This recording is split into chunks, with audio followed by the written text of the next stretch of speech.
Hello, fans, and welcome to This Day in Baseball, where we're going to bring you a full radio broadcast of today's game. And before we do that, I just want to thank Classic Baseball Radio, and there's a link in the notes where you can check out their full channel. They have many great radio broadcasts. And while you're listening to today's game, if you want to check out much more about the game and the players, look on the links below, and you're going to see links to player pages, the date the game happened, the year it happened, and the play-by-play. Enjoy the game, and check out the links while you're watching the game, and please don't forget to hit the subscribe button so that every time new content comes out, you're going to get that firsthand. And thank you again for checking out This Day in Baseball, and enjoy the game.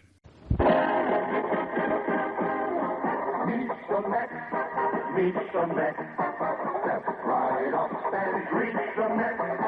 Bring your kid, bring your wife. Guaranteed to have the time of your life, because the Mets are really knocking the ball, knocking those home runs over the wall. East side, west side, everybody coming down to meet the N-E-T-S Mets from New York.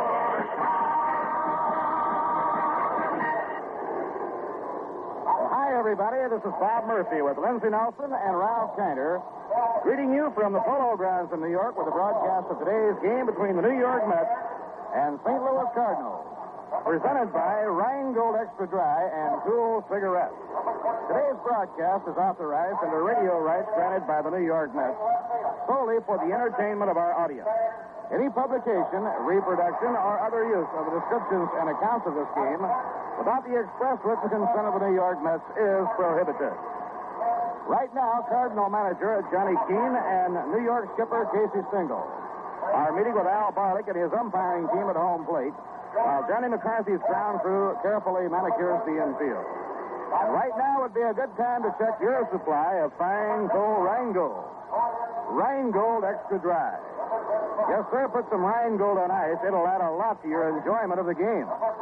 Now, here's a beer with a clean, clear taste, brisk and bright all the way through. Rheingold is beer as beer should taste. Dry tells you why.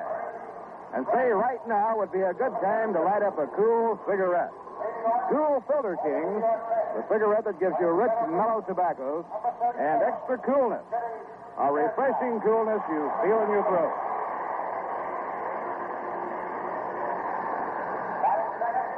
Now the Cardinal batting order, Curt Flood in center field leading off. Bill White playing first and batting second. Dick Grote will be at short, batting third. Stan Musial in left field, the cleanup batter. Ken Boyer at third base, hitting fifth. George Altman in right field, batting sixth. Julian Javier playing second base, hitting seventh. Tim Mccarver behind the plate, batting eighth. And on the mound, batting ninth, with a record of 5 wins and 2 losses, right-hander Ernie Broglio. The New York Mets will have Jimmy Pearsall playing center field, leading off. Eddie Cranepool in right field, batting second. Ron Hunt playing second and batting third. Duke Snider in left field, batting cleanup. Tim Harkness playing first base. Tim will bat number 5. Chico Fernandez at shortstop, hitting sixth. Charlie Neal playing third and hitting seventh. Norm Sherry behind the plate, batting eighth. And on the mound and batting ninth, right-hander Roger Craig. So we'll have today's Ladies' Day game underway in just a couple of moments. Now the umpires for today's game. Behind the plate, Lee Wire. Al Barlick will be at first base. Ed Vargo at second base. Doug Harvey calling the plays around third. Now the cheer goes up as the New York Mets take the playing field. The Mets winning a dramatic game last night on a 3-run homer with 1 out in the 9th inning by Duke Snider. For Duke, the 399th home run of his career. Duke hoping that he can reach number 400 while the Mets are playing at home on this homestand. They have a doubleheader with St. Louis tomorrow, a night game with Cincinnati Monday night, and a day game with the Reds on Tuesday afternoon. Right now, ladies and gentlemen, as Roger Craig reaches the pitching mound, here is our national anthem.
with the playing of our national anthem. It's play ball in the Polo Grounds in the second game of the four-game series between New York and St. Louis.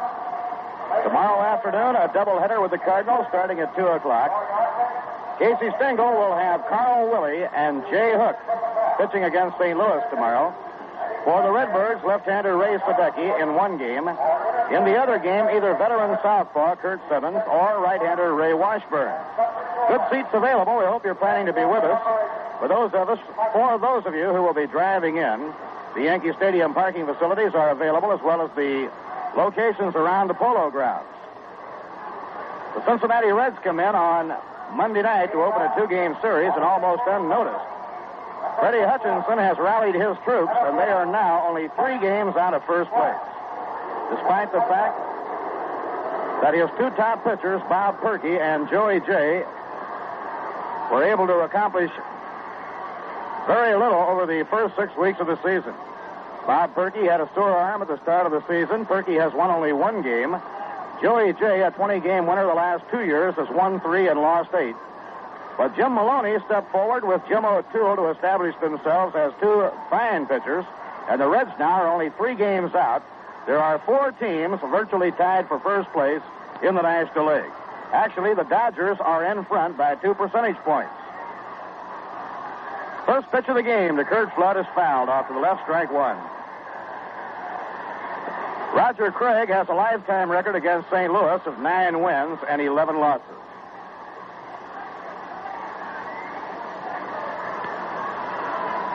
This year against St. Louis, Roger has won none and lost 2. And he has to hit the dirt to get out of the way of a high fastball. 1 ball and 1 strike. Kurt Flood batting at .266, but he has a total of 64 base hits.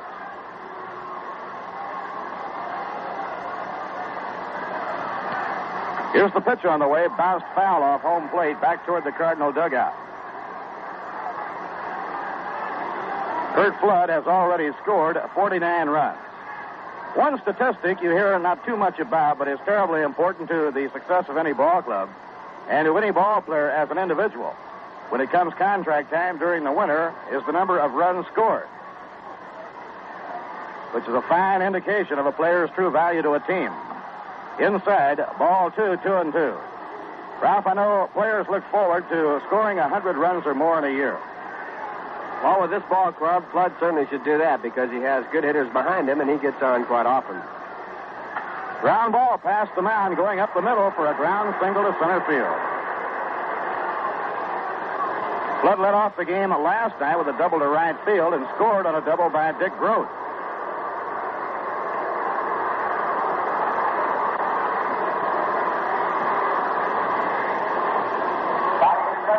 Now the hitter is Bill White. Bill, hitting a solid 317, was held in check by Al Jackson in the game last night. He went hitless in 3 times up. He drew a walk in the 7th inning and was erased in one of 2 double plays turned by Casey's Mets. Now Roger Craig throws over to first base, keeping an eye on Kurt Flood. Now the pitch on the way. Foul ball. He didn't mean to hit it. He was trying to hold up. This is not the first time this year that Johnny Keane has taken Dick Grote out of the number 2 spot in the batting order. But that number 2 spot has been virtually owned by Dick Grote, who is considered the best number 2 hitter in the National League. The way Johnny Keane has his batting order today, he alternates a right-hand hitter and then a left-hand batter. Flood bats right-handed, White left, Grote right, Musial left, Boyer right, Altman left, Javier right, and Mccarver left. Throw to first, he almost got it. He just gets back. Tim Harkness arguing with Al Barlick. They thought they might have had him picked off. Roger has picked 2 men off this year.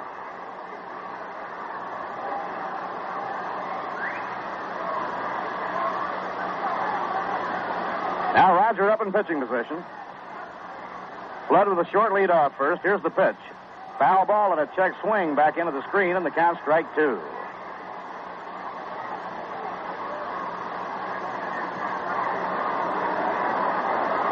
St. Louis Cardinals have a team batting average of .277, and most ball players would happily settle for it. Now the pitch on the way, outside. Well, that's a lot of hitting when you have a team average of .277. Last year, Alvin Dark's Giants, in winning the National League pennant, had a team batting average of .279. Right now, the Cardinals well in front of the other National League teams in team batting. Now the 1-2 delivery. Ground ball bounced toward Ron Hunt. He flips to second for one. That's all they can get. Hunt to Fernandez, erasing Curt Flood. Ron was hoping he might be able to get over far enough to put a tag on Flood and then throw on to first base. But he couldn't reach him, and he had to make the toss to Fernandez. Now here is Dick Grote, batting number 3 in the order today. Dick hitting at .315, double driving in Flood in the first inning last night. He had 2 for 3, a walk and a sacrifice. I think I said .315. I meant Bill White. Grote hitting at .341. He shares the National League batting lead with Wes Covington of Philadelphia. There goes the runner, hit and run, a base hit going to left field. Fernandez had vacated the spot, running over to cover second. Racing around to third goes Bill White, and the Cardinals have runners on first and third. Once again, a fine execution by Dick Grote on a hit and run play. Fernandez broke to cover second. Ball was hit back through the shortstop position. Now St. Louis with runners on first and third, one man down, and the hitter is Stan Musial. Stan the man hitting .268 with 8 home runs and 32 runs batted in.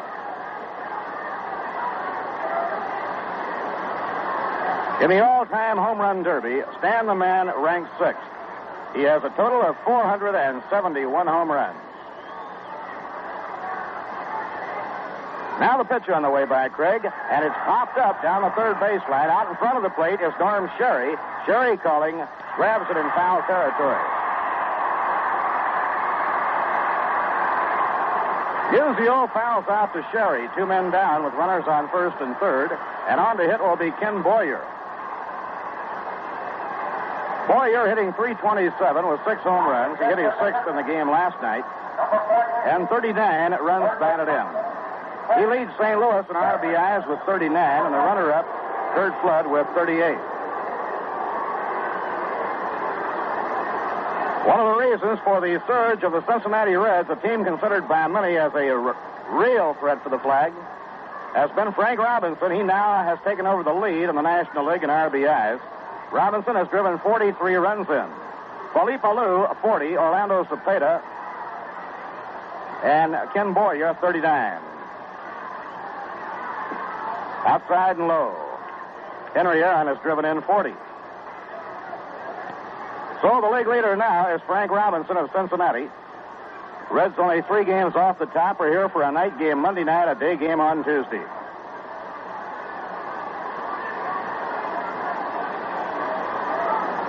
One ball and no strikes to Kenny Boyer. 2 down, runners on first and third. Infield deep and a stride toward left. Now the pitch by Craig.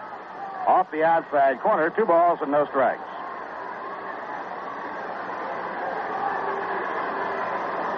Some of the most effective hitting done on the Polo Grounds by Kenny Boyer has been to the opposite field. His home run in the game last night, he pulled and hit up on the roof in left field. Now the count 2-0, and the pitch to him, low and outside, it's ball 3.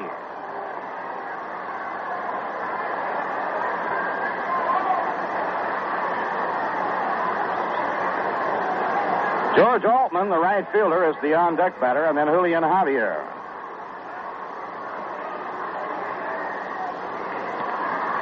Now Craig checks the runners, the 3-0 delivery. That's over a strike on the outside corner, 3-1.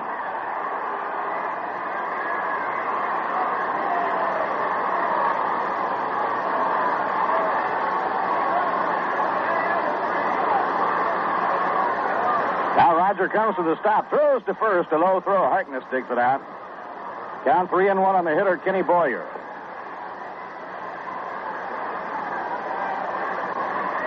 There goes the runner. The pitch is over for a strike. The peg down to second. The play back home. Not in time. The run is in. Bill White comes in to score. He beat the return throw for Brown Hunt. It'll go as a double steal. With a 3-1 count on Kenny Boyer, Dick Grote broke for second. Norm Sherry pegged towards second to Ron Hunt. Ron took the throw only a stride in front of the bag at second, fired back to home plate, but it wasn't close, and White comes in to score.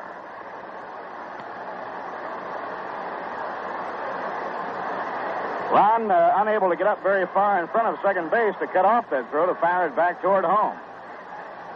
Now it's 3-2 on Ken Boyer with Dick Grote on second base. Cardinals lead 1-0. 3-2 delivery. Ball 4. It's inside and low.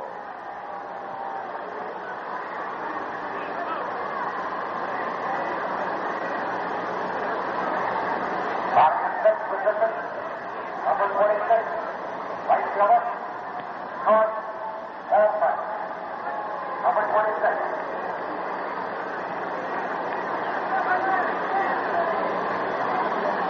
In baseball, of course, you never know what records are completely indestructible. There was a time when everybody felt Ty Cobb's 96 stolen bases was indestructible. Maury Wills took that out of the books. Now Roger forces the runner back. And the 60 home runs in a season. Here's the pitch on the way. Breaking ball over to George Altman for a called strike. The all-time record for most runs scored in one season goes back to 1894, 196 by Bill Hamilton with the old Philadelphia Phils. The modern record held by Babe Ruth. The Babe scored 177 runs in 152 ball games back in 1921. You imagine that, 177 runs in 152 games. Inside at the knees, 1 ball and 1 strike. Now Don Rowe has been given the sign to loosen up for New York.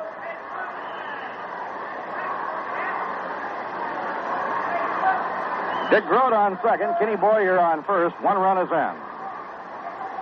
Next pitch by Craig, too high. It's ball 2, 2-1. Although Roger has pitched well and has an earned run average of 3.5, he is trying to break a 6-game losing streak against the Cardinals this afternoon and win his first game since the 29th of April.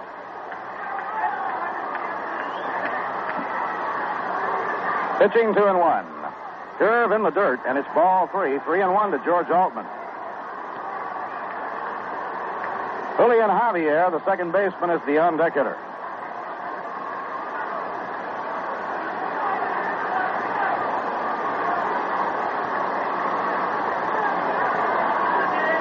Altman hitting 272. 3-1 pitch by Craig. A ground ball hit toward the hole. Hunt knocks it down. He won't be able to throw him out. He's safe, but the bases are loaded. But Ron Hunt saved a run by reaching the ball deep in the hole, running hard toward the first base line. The bases are loaded with 2 men down, and Julian Javier coming on to hit. It goes as a base hit for George Altman, and only the head-first dive by Ron Hunt kept that ball from going through.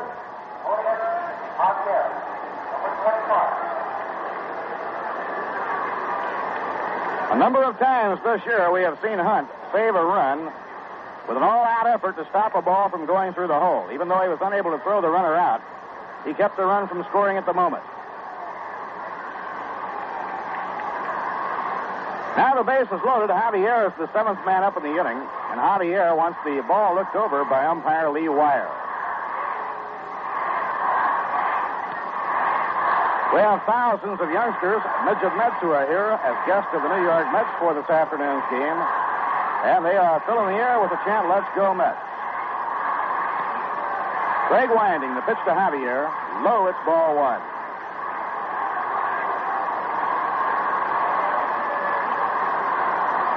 Mets in hot water here in the top half of the first inning. 1 run is in. It's scored on a double steal. Bases loaded. Grote is the lead runner at third. Kenny Boyer on second, and George Altman on first. Javier hitting 261. Here's the pitch on the way. Strike on the outside corner. Interestingly enough, with the exception of the pitcher, Julian Javier, batting 261, has the lowest batting average in the Cardinal lineup.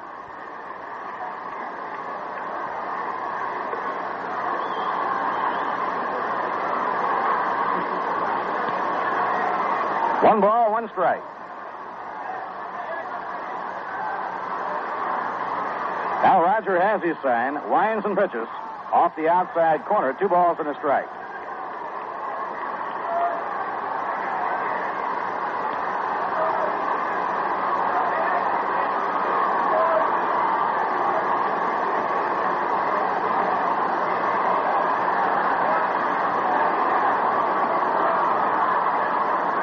Mets with the infield straight away against Javier, a fast man.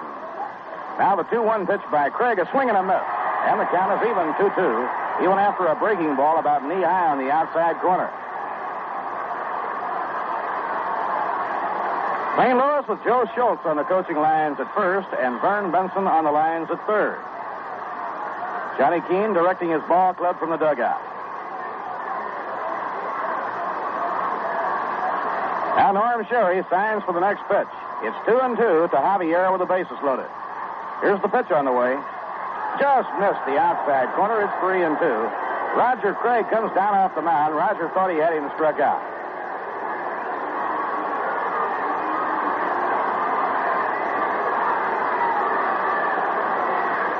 Now here is a big pitch for Roger Craig. 3-2 with 2 down and the bases loaded.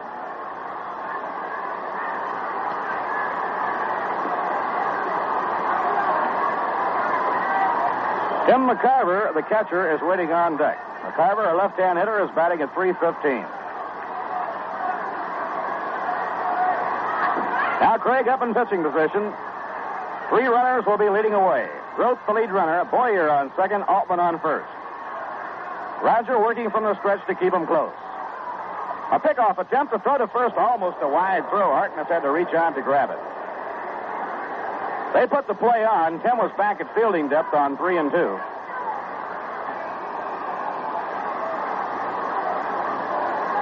Now we're set.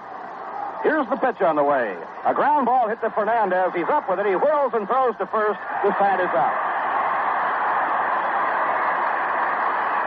Fernandez making the glove hand play, going off to his left, had to whirl completely around before throwing across the diamond to Harkness. 1 run, 3 hits, no errors, 3 left on. The score in the middle of the first inning, the Cardinals won, and the New York Mets coming to bat. Now the last half of the first inning, and the New York Mets have Jimmy Pearsall to lead off against swarthy Ernie Brilio. Curveballing right-hander who has won 5 and lost 2 this year. Brilio has one of the outstanding curveballs of any pitcher in the major leagues. On a given day, he is as tough as any pitcher going. 5 of the 5 victories by Brilio this year, 3 of the 5 have been shutouts.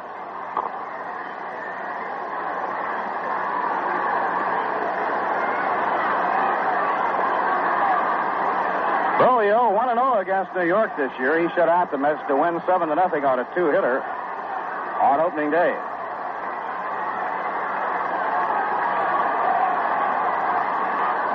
So Jimmy Pearsall leads off against Brilio.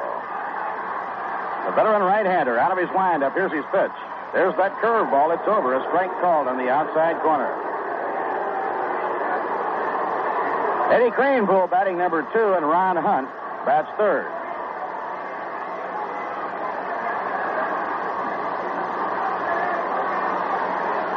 Brilio over the head. Down comes the arm. A swing and a miss on a fastball. Strike 2. The game last night, St. Louis got 1 run in the first inning. They picked up another run in the 4th on Boyer's home run, and they led 2-0 going into the 9th inning. Frank Thomas, as a pinch hitter, got the rally going with a base hit. Outside and low. 1 ball and 2 strikes. Rod Keneal ran for Thomas. Ron Hunt drew a walk. And then Duke Snyder connected for a home run off Diomedes Olivo to win the game for New York 3-2. Drive in the air to right field. George Altman is there waiting, and he has it for the out.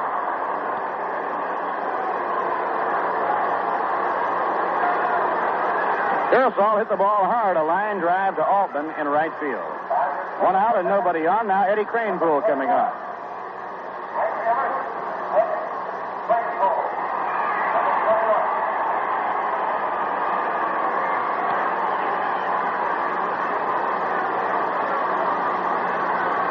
St. Louis in front, 1-0, last half of inning number 1. Now Brilio winds and pitches. Outside and low, it's ball 1.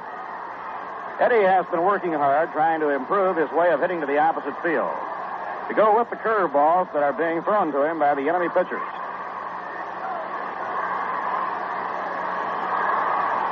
Swing and a miss on a pitch in on him. 1 ball, 1 strike.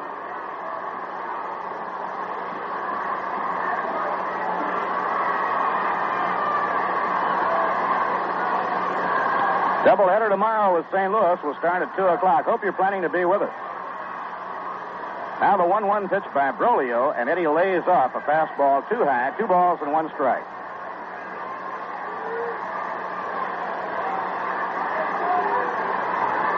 National League race is really something. After a third of the season, you could cover the first 6 clubs with a fielder's glove. Now the 2-1 delivery. Breaking ball down in the dirt. Ball 3, 3-1. The St. Louis Cardinals, the San Francisco Giants, the Los Angeles Dodgers, and Chicago Cubs in a virtual deadlock for first place.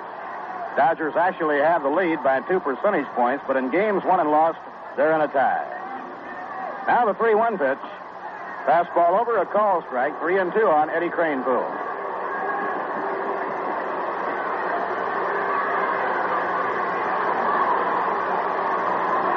Solly Hemus coaching at first base and Cookie Lavagetto at third. Now Brolio with a payoff pitch to Kranepool. A ground smash to shortstop, fielded by Dick Grote. Over to Bill White, 2 men down. 2 outs and nobody on. That brings up Ron Hunt.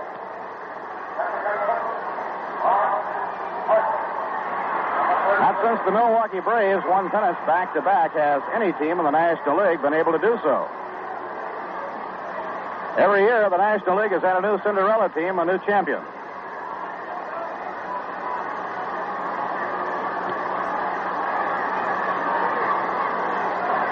Now Brolio winds and pitches to Hunt. A fastball under the knees, 1 ball and no strikes. Ron hitting at 264. He has been in a mild batting slump during the homestand. Ron has lost about 36 points on his batting average during the stay in the Polo Grounds this time. Next pitch on the way. A drive in the air to right field. Altman hurries in, makes the catch, and the side is out. 2-line drives caught in right field by George Altman. No runs, no hits, no errors, and none left on. At the end of 1 inning, the score, the Cardinals won, and the New York Mets, nothing. St. Louis Cardinals in a virtual tie for first place in the National League. They have, at the moment, the top hitting ball club in the circuit. And they have every reason for optimism as they view the remaining 2/3 of the season, because they are tied for first place, and yet they have had to go with Ray Washburn and Ray Sadecki missing pitching turns due to ailing arms. Washburn, fine young right-hander who got off to a blazing start, winning 5 before losing. And Ray Sadecki, a talented left-hander who will pitch tomorrow, but who has missed some pitching turns because of a sore arm. So the Cardinals figure they're going to be very much in it all the way this season. On the hitting of Stan Musial, Kenny Boyer, Bill White, Dick Grote, and all the rest. Bob Gibson, too, has not been able to pitch up to top form. So when the pitching comes completely around to go along with Curt Simmons and Ernie Brolio, Cardinals figure they have a real good chance to win it. Doubleheader tomorrow. There are good seats available. The Twin Bill starts at 2. Casey Stengel and his pitching coach Ernie White have decided on Carl Willie and Jay Hook tomorrow. And for St. Louis, Ray Sadecki in one game and either Curt Simmons or Ray Washburn in the other game. Remember, if you're driving in, the Yankee Stadium parking facilities are available, as well as the areas around the Polo Ground.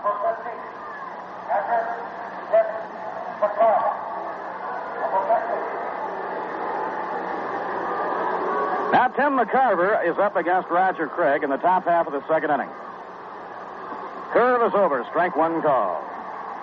Mccarver, a left-hand batter, hitting at .315 on the year. Charlie Neal in close at third against Mccarver. Off the outside corner, 1 ball, 1 strike. Chico Fernandez, figuring Mccarver as a pull batter, he shades him towards second base. Now Craig over the head. Around comes the arm. Breaking ball in, a strike. 1 ball and 2 strikes. Beautiful day for the game. Skies are mostly clear. Breeze blowing from right across toward left. Pitching 1-2. Outside, and the count evens. 2 balls and 2 strikes.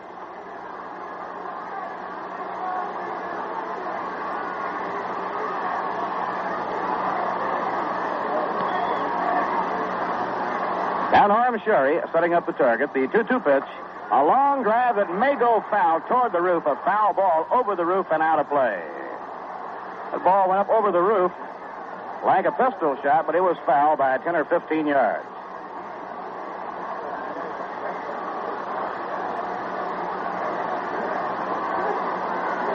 Now Roger glances around. The defense is set.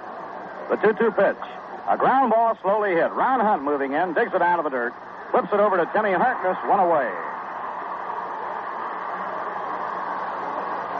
1 out and nobody on. Ernie Broglio comes on to hit. Broglio has 3 hits and 29 times at bat.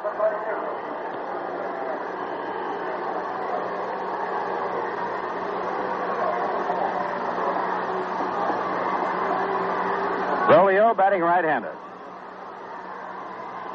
Curve inside. That one had him fooled. 1 ball and no strikes.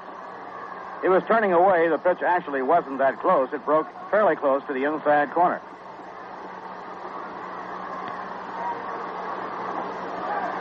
Now Craig winds and pitches. Swing and a miss on a breaking ball. 1 ball, 1 strike. Roger mixing up a lot of curves and sliders.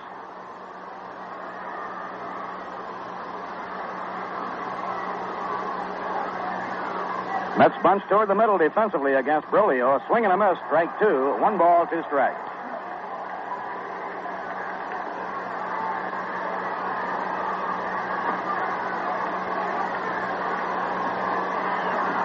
Pitching 1-2. A smash hit hard. A base hit going down the left field line. Twisting in foul ground now. Broglio around first is on his way to second. He'll go in standing up with a 2-base hit. He hit a curveball and really ripped it, a low-line drive down against the wall in foul territory. So Broglio is on second with a double hit between Neal and the line. Right now, let's pause for station identification.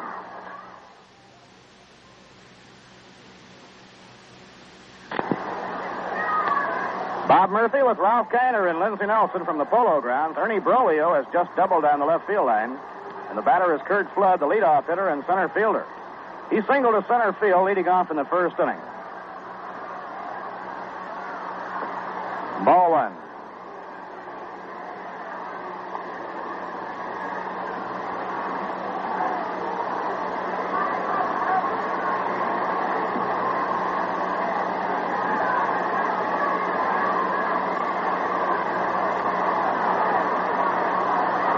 Now Fernandez chasing Broglio back toward second. Craig off the stretch delivers to Flood inside. Ball 2, 2 balls and no strikes.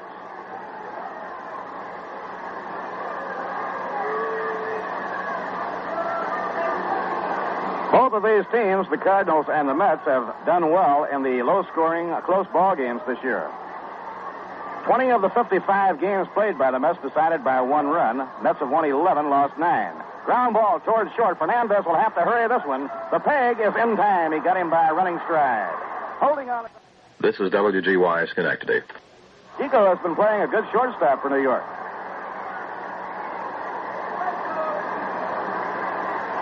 Now there are 2 away, and the batter is Bill White.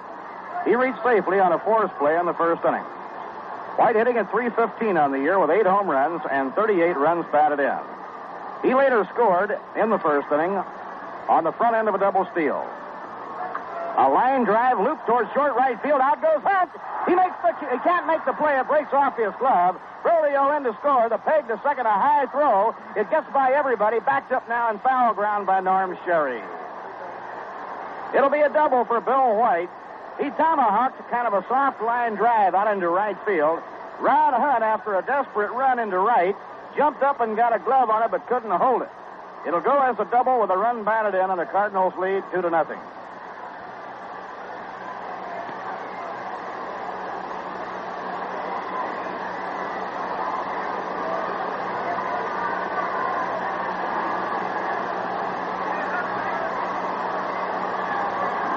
39th run batted in for Bill White, and now the hitter is Dick Gross.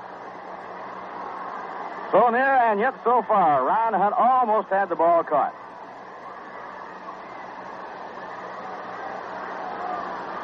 Now Bill White wants to get rid of his batting helmet and exchange it for the regular ball cap.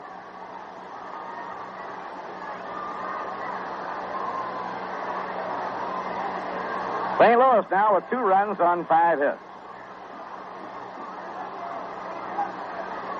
Now the hitter is Dick Grote. Dick has taken over the top spot in the National League in batting. He's hitting at .344. He broke the deadlock existing between Wes Covington and himself his first time up.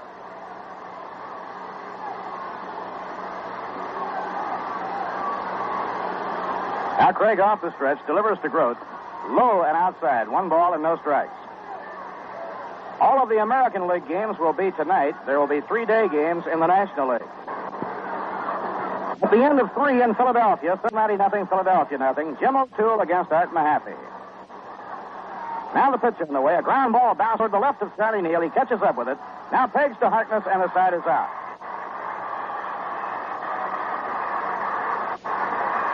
One run, 2 hits, no errors, and 1 left on. The score at the end of an inning and a half, the Cardinals 2 and the New York Mets nothing. Well, you know, fans, the makers of Cool cigarettes are mighty glad to send these games your way. They'd like for me to pass along this message. If you've been thinking of changing to a menthol cigarette, don't make a halfway change to one of those new menthols. Join the smart smokers who are making the right change to Cool Filter King. You see, no matter what cigarette you're now smoking, or no matter what cigarette you change to, you aren't getting the full, refreshing satisfaction that only Cool can give you. And that's because Cool is the only cigarette that gives you rich, mellow tobaccos and extra coolness.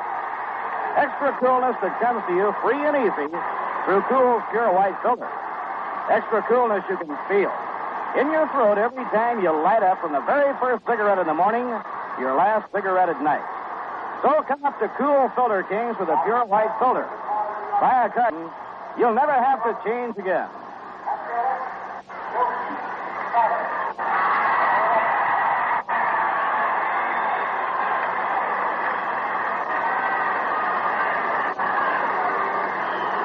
Duke Snyder getting a wonderful ovation as he comes out to hit now against Ernie Berlioz in the last half of the second.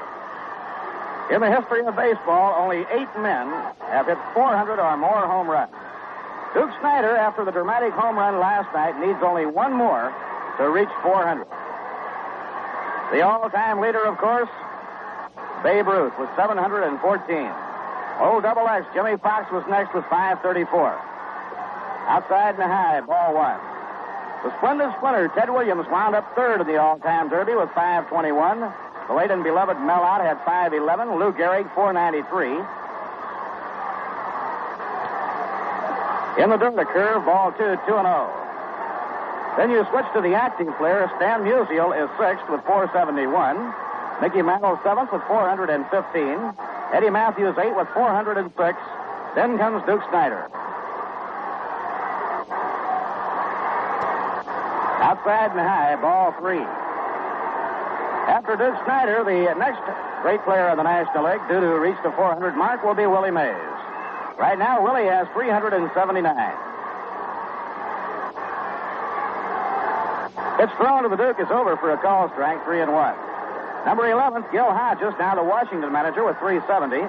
Then our broadcasting colleague, Ralph Kiner, who hit 369. Then Joe DiMaggio, Johnny Mize, and Yogi Berra. That's over for a call strike.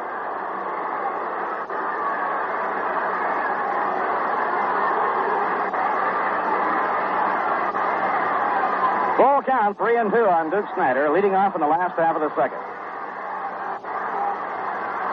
Berlioz into his windup. Here's his pitch. Ball 4, the fastball misses, and the Duke is on.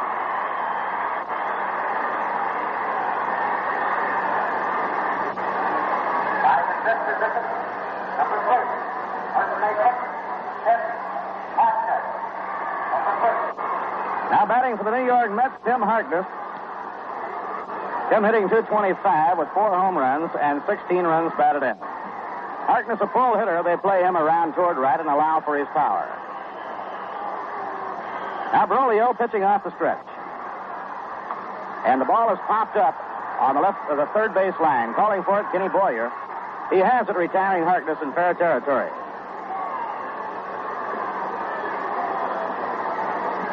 One away and one on. The batter coming on now, Chico Fernandez. Chico hitting .246 with 1 home run and 5 RBIs.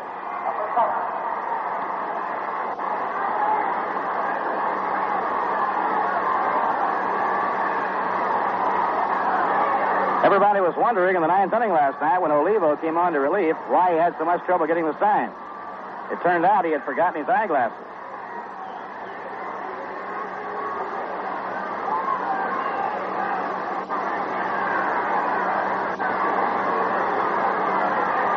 Now Chico, right-hand batter, waiting.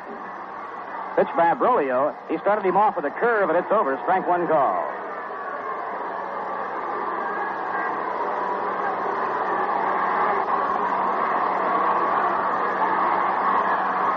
Snyder leading off first, 1 man down. Fastball taken high, 1 ball and 1 strike.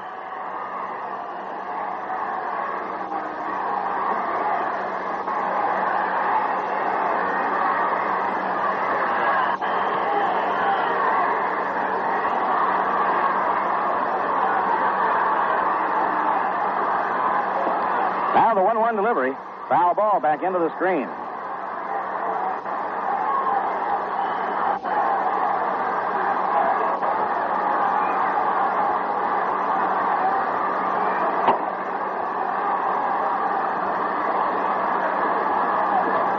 Charlie Neal crossed in the on-deck circle. Mets trying to get it going against Ernie Broglio here in the last half of the second. Swing and a miss. He struck him out.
Ernie Broglio fanning Chico Fernandez with a good slider. Now there are 2 away, and Charlie Neal coming on to hit.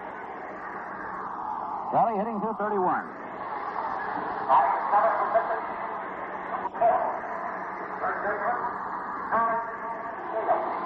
The Cardinals this year are playing over 500 ball on the road as well as at home.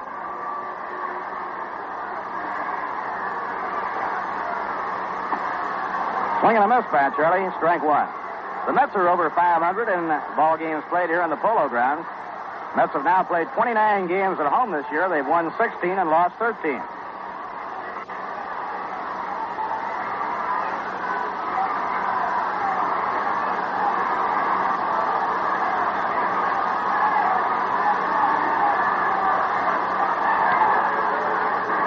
Now the stretch by Broglio with Snyder on first, the pitch on the way.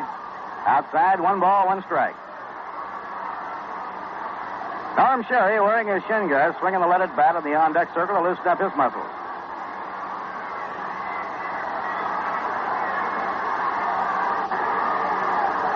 Now Broglio to the set position. Delivers, and it's foul back toward the press box and out of play. Skims into the upper deck right over the press box.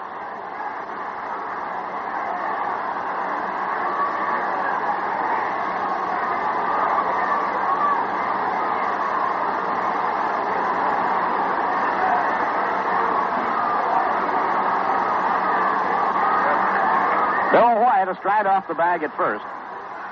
Pitching 1 and 2. Swing and a miss. He struck him out. Neal goes down swinging, was side out in the second. No runs, no hits, no errors, and one left on. At the end of 2, the score, the Cardinals 2 and the New York Mets nothing. Last time the Mets were in St. Louis, Errol Rosenthal of the New York Herald Tribune paid a visit to Joe Medwick. Medwick, the great slugger from Carteret, New Jersey, is the latest star to accept an invitation to the Mets Old Timers Day right here in the Polo Grounds on Saturday afternoon, June 22nd. Medwick achieved his greatest fame with the old gas house gang of the St. Louis Cardinals, but you'll recall he also played with the Giants, Braves, and Dodgers, and was on the pennant-winning Dodger Club of 1941. Joe was the batting star of that great 34 World Series between the Cardinals and Tigers, and precipitated a riot in the 7th and final game in an incident at third with Marvin Owens. When Joe took his position in left field at the beginning of the next inning, the Tiger fans out in the bleachers showered him with missiles. They had to hold the game up, and finally Commissioner Landis decided to remove Medwick for his own safety, as the judge expressed it. And the old-timer celebration, which brings back established major leaguers from the metropolitan area, Medwick will be reunited with his old manager of the gas house gang, the old Flash, Frankie Frisch, and Hank Greenberg, who played with the Tigers in the 34 series. Frisch and Greenberg are in the Hall of Fame, and there's agitation to have Ducky Medwick join them in the near future. He has the credentials. He led the league with a 374 average and had a lifetime 324 average. And, Ralph, that was some hitting.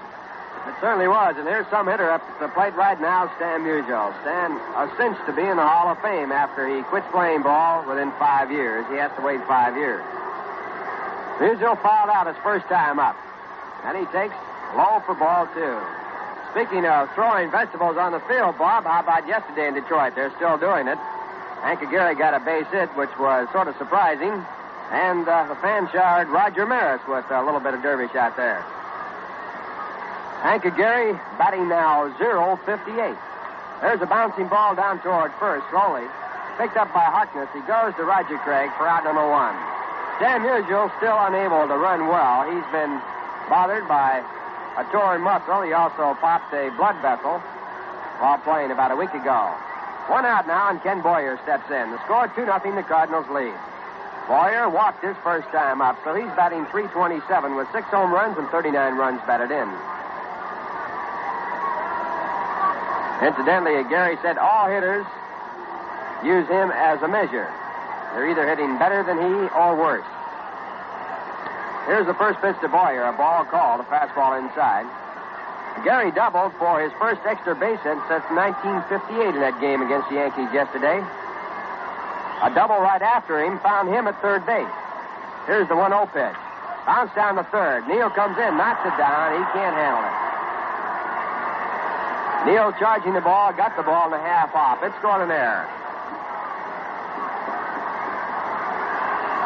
First error of the game. Gary, when trying to explain that he only got the third, said, well, it's been a long time since I've been on the bases. Pretty hard to go only from second to third on a 2-base hit. But then there's Bob Buell, who was 0 for 87 up till just the other day, but he's been red hot. He's picked up 3 hits since going 0 for 87. Now George Altman, the score 2-0, the Cardinals lead. Altman, a left-hand batter, and the first pitch is a strike called at the knees, a fastball for strike 1. George had an infield hit his first time up. He's batting .276. Throw to first base, but Boyer was on the bag. Roger Craig, working on the mound, has given up 5 hits. And he's allowed 2 runs.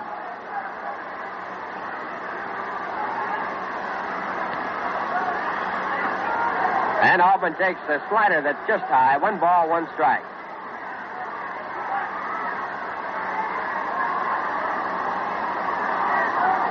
Altman with 3 home runs, 18 runs batted in. Left-hand batter, acquired from the Chicago Cubs.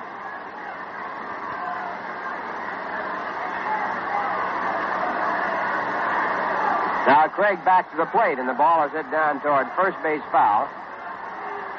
Ball going by Joel Schultz, the first base coach. Vern Benson coaching the third for the Cardinals.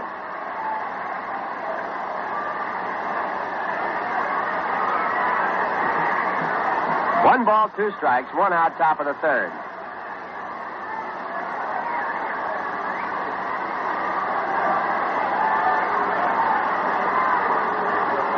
Ken Boyer at first base. He reached on an error.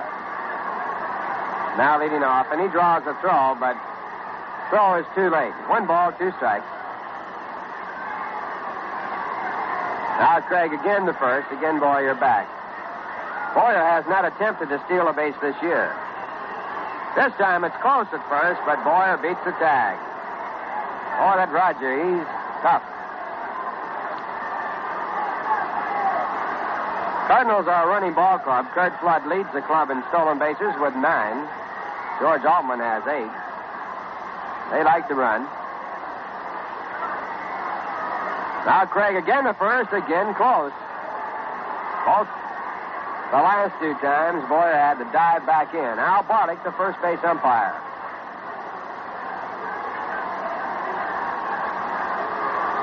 Cardinals worked a double steal in the first inning to score their first run. Bill White scoring from third base. And the pitch to the plate is outside. 2 balls, 2 strikes. They scored their second run in the second inning on a double by Broglio and a double by Bill White. That's the way it stands. 2-0. 1 out here in the top of the third.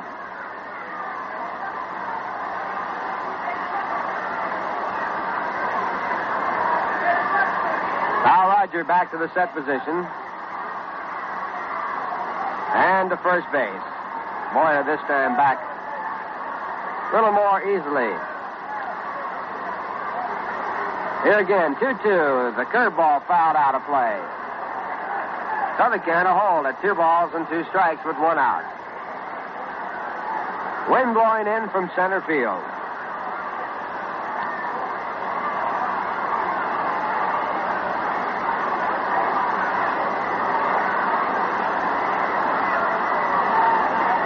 Now Craig setting again.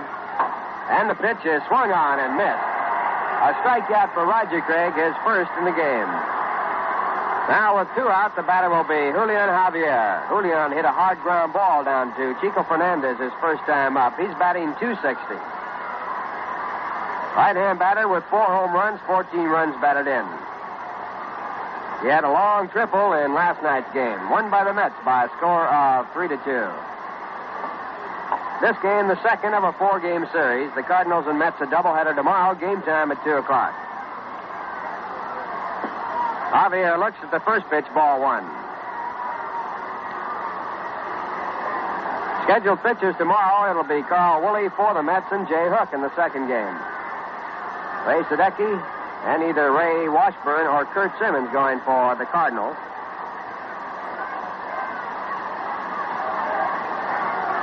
Now the 1-0 delivery. It's fouled down in the dirt. 1 ball, 1 strike.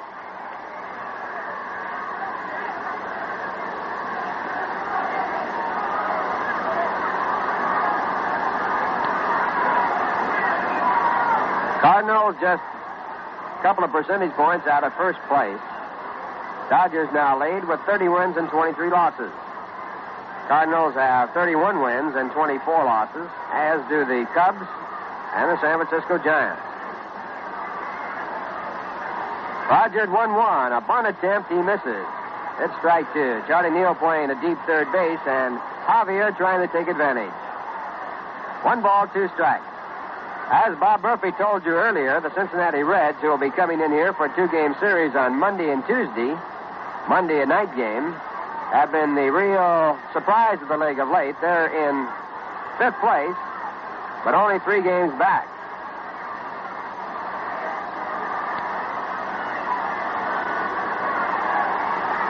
Craig to first base, Boyer with a short lead back ahead of the tag. 2 men out, top of the third. The score 2-0, the Cardinals lead.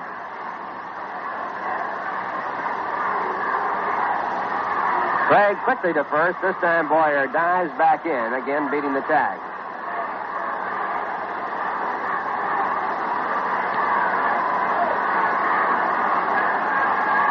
One ball, 2 strikes. And Roger back to the plate, and there's a bouncing ball to third. Charlie Neal takes it, goes to second for the forced play to retire the side. In the inning for the Cardinals, no runs, no hits. There was 1 error. and one man was left on. And the score at the end of 2.5 innings of play, the Cardinals 2, the Mets nothing. Well, with the weather starting to warm up, we're starting to get those wonderful days we'll be having from now on right through to the end of September.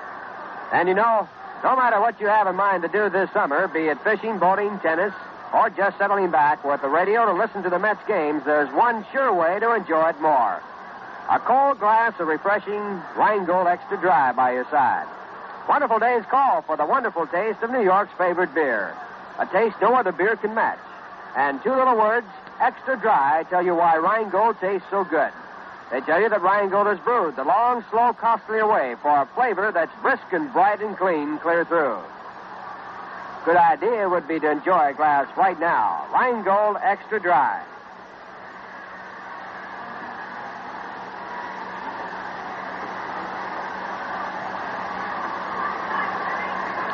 The schedule in the National League sees Cincinnati at Philadelphia. That game at the end of 4.5 with no score. Jim O'Toole against Art Mahaffey. Cincinnati in here for a Monday night game and a Tuesday afternoon game to close out the 15-game homestand. Pittsburgh 4, Milwaukee 3 after 3. Cloninger now in relief of Burdett. Vernon Law going for Pittsburgh. Matthews with his 7th home run of the year for Milwaukee. Los Angeles scheduled at Chicago. Padres against Buell. And San Francisco against the Houston Colt 45s in a night game. In the American League, all the games scheduled at night. New York at Detroit, Cleveland at Washington, Boston at Baltimore, Chicago at Kansas City, and Minnesota at Los Angeles. Here, the bottom half of the third with Norm Sherry batting, and he swings at the first pitch, a miss for strike one. Norm with 7 hits and 69 trips. 2 home runs, 6 runs batted in. He's batting 101. Ernie Bolio with the second pitch of this inning. And he misses high. 1 ball, 1 strike, a fastball. Ernie has not given up a hit so far in the game. He has walked 1 and struck out 2. Now the right-hander comes back at 1-1. And it's outside, a fastball. 2 balls, 1 strike. On deck batter, Roger Craig. He'll be followed by Jimmy Pearsall.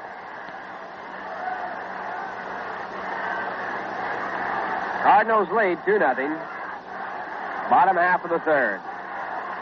2-1 pitch, it on the ground in the hall. Dick Grote comes up with it, goes across in time. Ball net hit hard enough to work its way on through, giving Grote enough time to get over in front of the ball and make the play. 1 out, and Roger Craig comes up. Roger is batting 0-67, 2 for 30.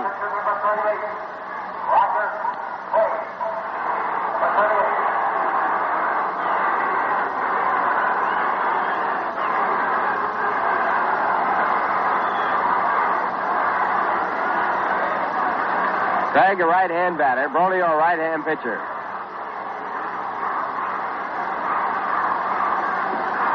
And Bolio misses with a slider, ball 1. Bolio is making his 13th start. He has pitched 4 complete games, winning 5 and losing 2. There's ball 2, a fastball too low. He has worked more innings than any Cardinal pitcher, a total right now of 85 innings. In that time, he has given up 59 hits, only 59 hits, and he has struck out 43. 2-0 pitch to Craig. He takes strike 1 call.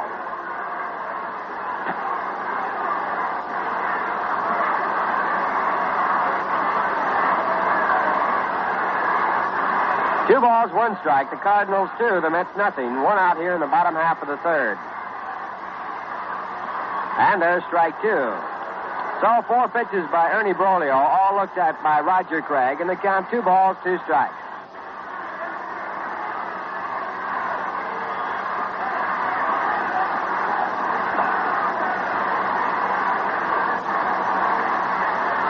Bolio with the big windup, the kick and the pitch. And he struck him out. Craig swinging at a slider for strike 3. Third strikeout for Ernie. And with 2 out, Jimmy Pearsall steps in. Jimmy lined out to right field in the first inning. In that inning, Ron Hunt also hit the ball well to right field, but Bolio did not give up a hit. In the second, he walked Duke Snyder, then got Tim Harkness on a pop-up, Chico Fernandez on the strikeout, and Charlie Neal on the strikeout. In this inning, Norm Sherry led off and grounded out to short, and Roger Craig struck out. And the pitch to Jimmy Pearsall is right over the top of his head, a curveball, and hits his bat. And Jimmy, who's having all kinds of trouble at the plate, really disgusted because he's had no luck at all. And that pitch was right over the top of his head and it hit him. It hit his bat. Now he's going around to the other side of the plate. He's standing on the left-hand side. Well, we've seen it all. Pearsall batting left-handed, and the pitch to him is low. Ball one. He's going to try it another way.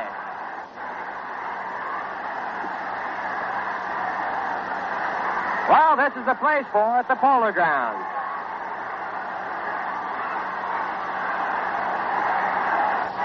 Something new every day. Here's the 1-1 pitch to Pearsall, batting left-handed, and he fouls the ball down to Solly Heeman. Now he's going to go back on the other side.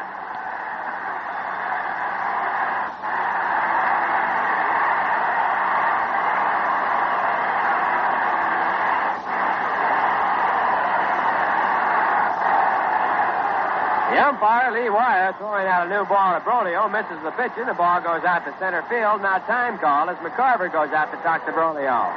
Pearsall now back on the right-hand side of the plate. The count 1 ball and 2 strikes. Yeah, he fits. Here's the windup and the pitch to Pearsall. Curveball, he struck him out.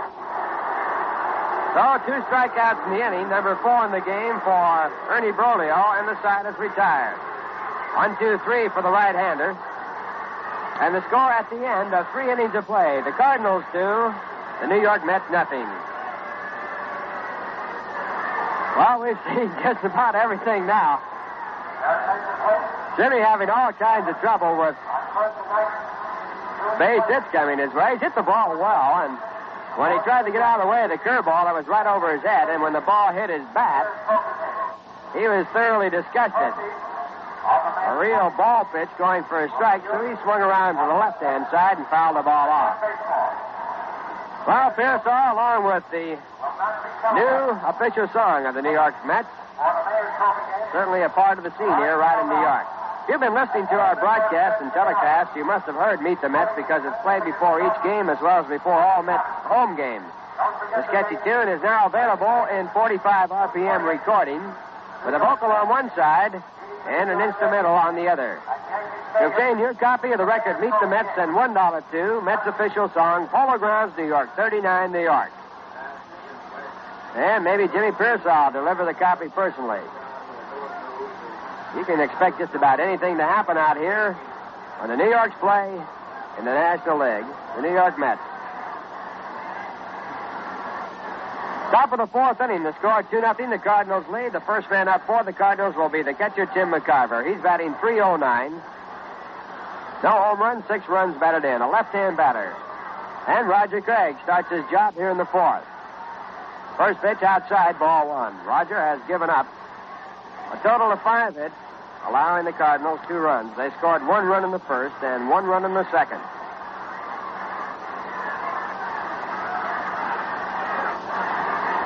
Roger back, and there's a ball hit the left field. Duke Snyder moving in quicker, and he makes the catch. And while we wait for the pitcher, Ernie Brolio, to come to bat, we'll pause for station identification. This is WGY Schenectady, 810 on your dial, where the time is 2.5 minutes past 3 p.m. by the WGY clock. Bob Kiner along with Lindsey Nelson and Bob Murphy from the Polo Grounds. Scored 2-0, 1 out here in the top of the 4th. And the batter's Ernie Brolio, right-hand batter. Ernie doubled his first time up. There's a swing of the curveball, strike 1. A double resulting in a run scored for Ernie as he scored on a double by Bill White. Now Roger back with a slider. It's fouled down in the dirt, strike 2.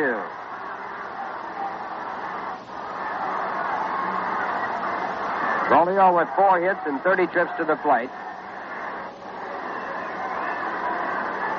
That puts his average at 133.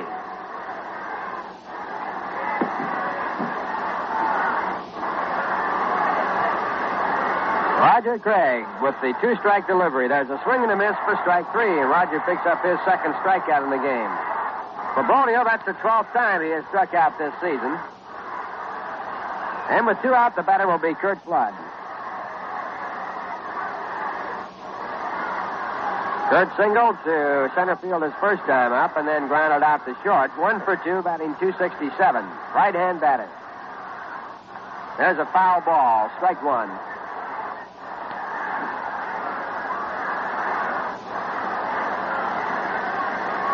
Flood's single was off a curveball in the first. Ball going right between Neal and the shortstop, Chico Fernandez. There's a curve hit down to short. Fernandez comes up with it. Underhands to first base to retire the side. And Roger Craig sets the Cardinals down in order for the first time today. And the score at the end of 3.5 innings of play, the Cardinals 2, the New York Mets nothing. For the St. Louis Cardinals. Mets coming to bat here in the bottom half of the fourth. It'll be Ed Kranepool, Ron Hunt, and Duke Snider. The Mets sending up their second, third, and fourth batters against the right-hander. Rolio worked the first inning in order. 2 balls hit hard, but both caught. In the second, he walked Duke Snider, then got Harkness, Fernandez, and Neal. Fernandez and Neal on strikeouts. In the third, he picked up Norm Sherry in a ground ball, Roger Craig in a strikeout, and Jimmy Pearsall in a strikeout. 4 strikeouts and 1 walk. Kranepool, the first man up here in the fourth, bounced out to Dick Grote his first time up.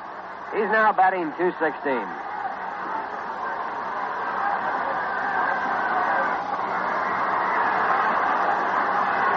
And the first pitch to the left-hand batter. Fastball hit down the line. Bill White will have room. Should say George Altman will have room, and he makes the catch on the warning track. Kranepool just a bit out in front, hitting the ball out near the end of the bat and not getting enough wood on it to drive it out of here.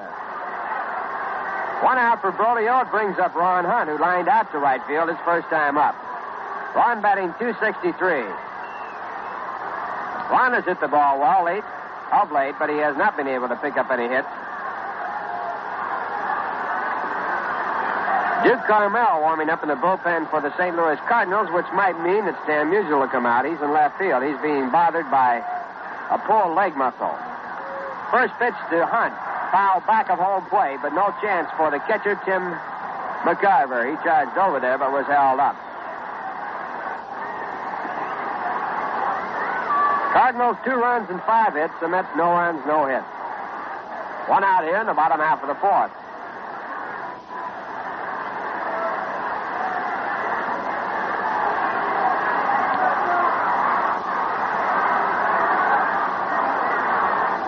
Ernie Bolio with a 1-strike delivery. A curve, a big swing by Hunt. Strike 2.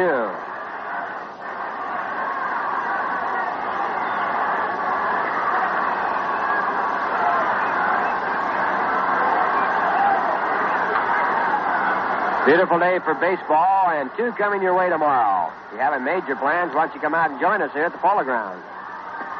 Bolio misses low with a fastball. 1 ball, 2 strikes.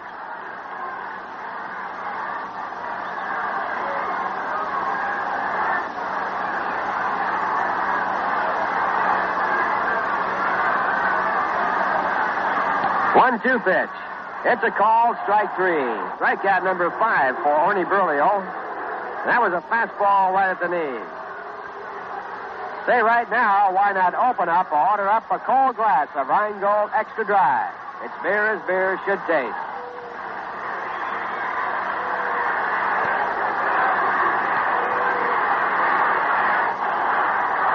Now with 2 out, the Cardinals leading 2-0. Duke Snider comes to bat. Duke walked his first time up. He's batting .226. His 10th home run of the year, giving the Mets the first win of this 4-game series. Mets winning last night 3-2. Duke takes a curve, strike 1. Bolio has a big rolling curveball, one of the biggest and one of the best curveballs in the league. He also throws a slider and a fastball that moves away from a left-hand batter.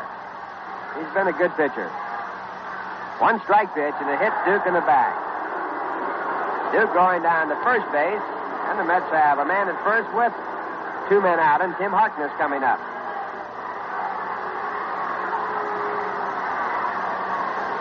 So the Duke reaches the second time. Now Gus Marsh going out to take a look at Duke. Ball might have hit him in the arm. He was spinning around getting out of the way, and I guess it hit him on the right forearm.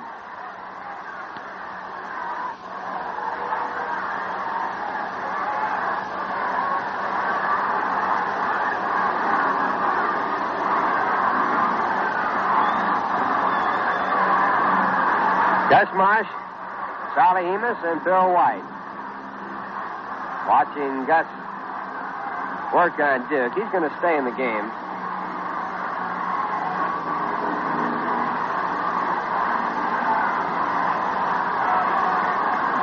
Right after this half inning, Bob Murphy will bring you up to date on all the scores and also the scheduled games for today.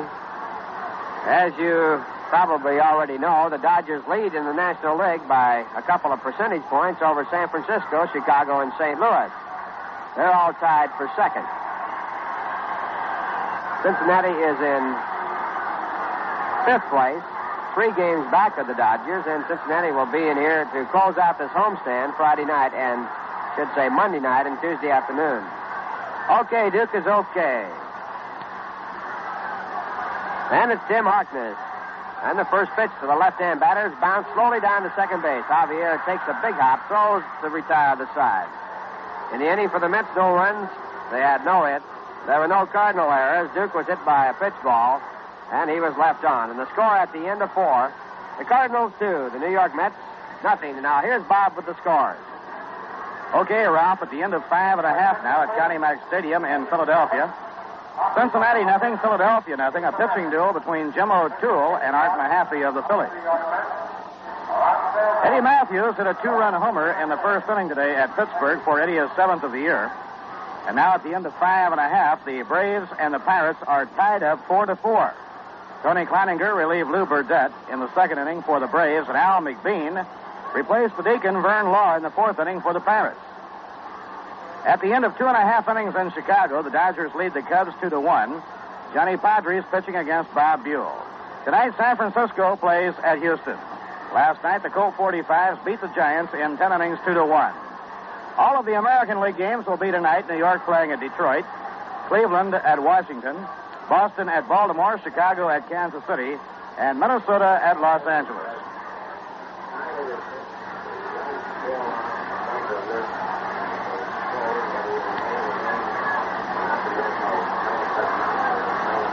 Now we go to the 5th inning, and Bill White leads off for St. Louis. White has reached on a force play and double to right, driving in a run. St. Louis, 2 runs, 5 hits, and no errors. New York, no runs, no hits, and 1 error. Roger into his windup, pitches to White, way up high, ball 1.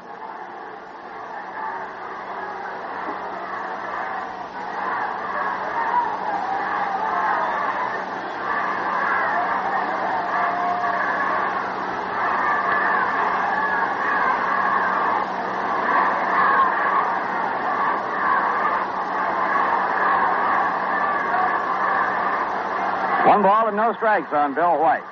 Now Craig out of his windup delivers a ground ball hit foul going down the first baseline, no play.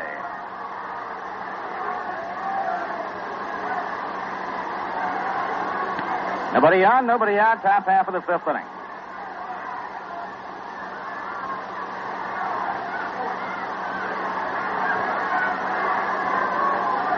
Next pitch by Roger, taken high by White, 2-1.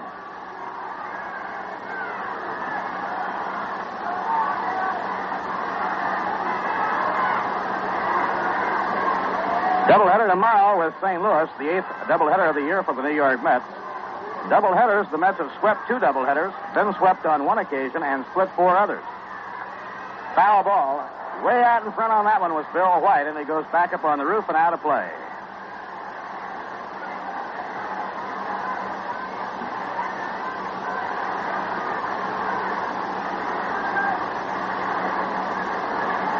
Now Craig looking in for his sign. It's 2-2.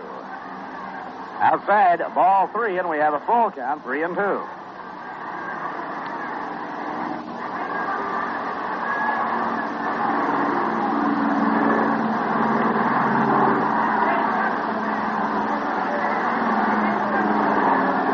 Bill, a strong left-hand hitter with good size and excellent running speed. Down comes the 3-2 pitch. A ground ball, foul down the first base line. He went after a curve, and it was foul. So the count remains at 3 balls and 2 strikes. Skies are brilliant blue and clear now. Just a few harmless appearing clouds when the game opened, and now it's absolutely clear. Breeze blowing in from center field.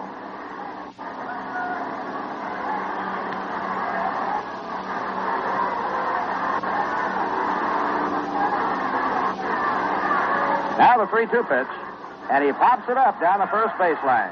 Tim Harkness in fair territory calling for it. He takes it 1 down. 1 away and nobody out in the 5th inning. Coming on now will be Dick Grote, batting in the number 3 spot in the order. Dick has 1 hit and 2 times up. Batting at .342, and he's battling Wes Covington of Philadelphia for the National League batting lead.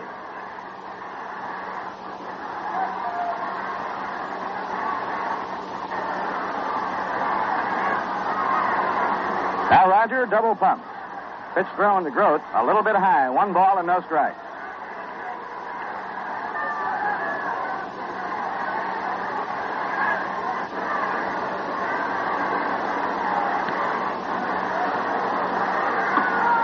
Outside and low, ball 2, 2-0.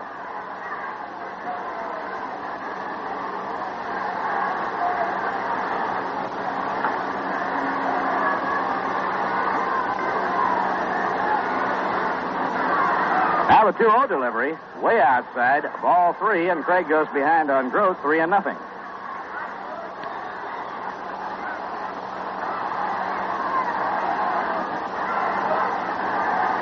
Roger has walked 1 and struck out 2.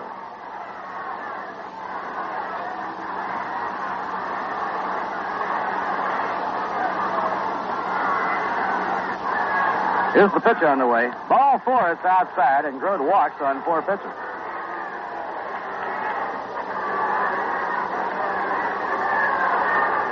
That is the second walk given up by Craig. It brings up Stan Musial.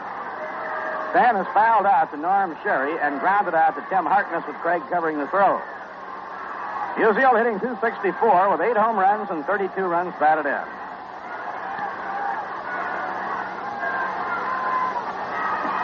Ball 1 off the outside corner. Cardinals have 3 men in their batting order with 30 or more RBIs.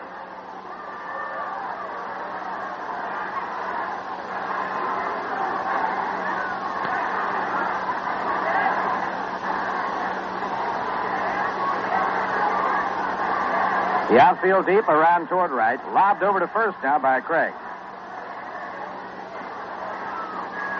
In the 1st inning, Dick Grote and Bill White executed a double steal to get the first Cardinal run home. Then Bill White doubled in the 2nd run.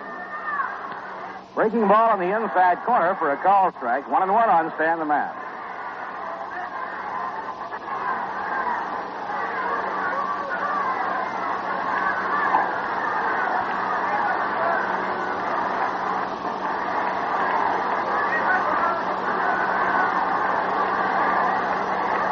One delivery. A fly ball looped to short right field. It may be hard to reach. Pearsall coming in. Makes the catch. Ball carried a little bit deeper than we first thought it would, and Jimmy Pearsall picks it up in shallow right center.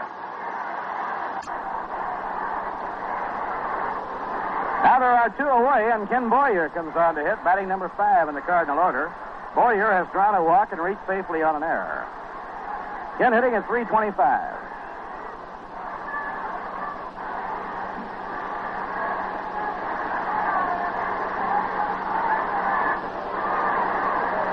Cardinals 2 and the Mets nothing. We're in the top of the 5th inning. Strike called on the outside corner. St. Louis led in the opener of the series last night, 2-0 going into the 9th inning. A pinch single by Frank Thomas, a walk to Ron Hunt, and a 3-run homer by Duke Snyder, and the Mets won it 3-2.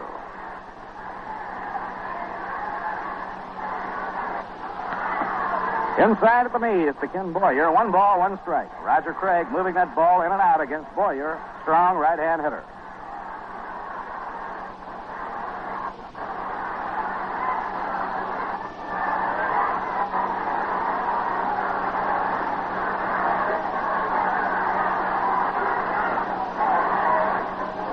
Pitching 1-1. That's over at the knees for a called strike. 1 ball and 2 strikes. The only day games in the major leagues today are in the National League. All of the American League games will be played under the lights. Now Roger Craig calling Norm Sherry out for a brief conference.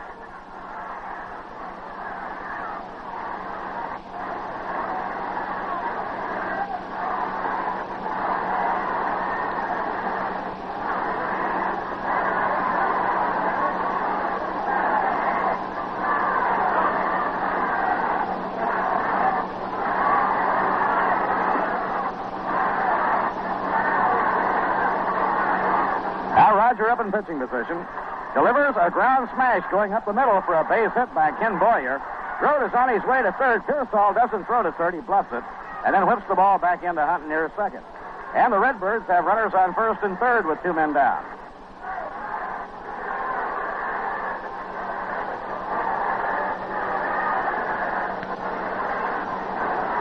Single to center by Ken Boyer is the 6th Cardinal hit of the game. Brings on George Altman, the right fielder. Altman has 1 hit and 2 times up. He was struck out by Roger his last time at bat.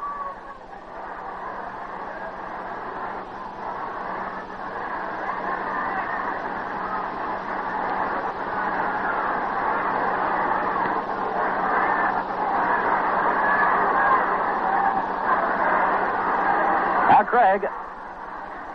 Runners on first and third trying to get by George Altman.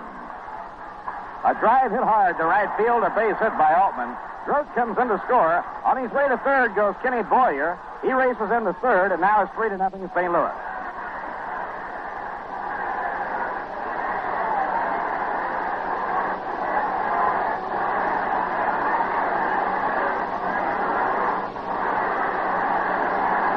For George Altman, his 19th run batted in of the year. Now the Cardinals lead 3-0, and coming on to hit is Julian Javier. Don Rowe warming up again in the bullpen for the New York Mets. Javier has been up twice, and both times hit the ball on the ground. Was thrown out by Fernandez in the first inning and bounced into a force play started by by Charlie Neal in the third inning.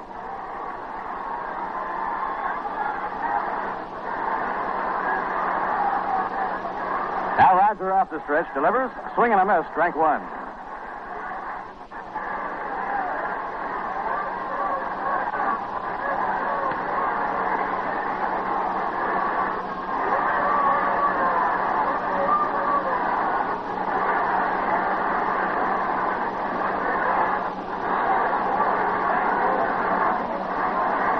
Craig up in pitching position, delivers. There goes the runner, and it's fouled. But that ball came back up and struck Javier. George Altman was running on the play with runners on first and third. Boyer is on third. And now it's a 2-strike count on Julian Javier. He fouled the ball into the plate. It bounced off the plate and came back up and caught him on the right ear.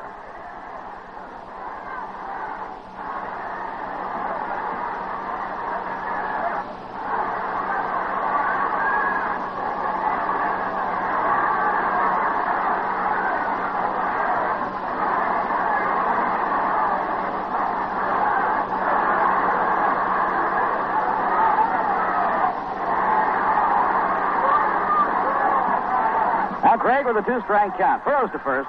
Not in time. Altman gets back.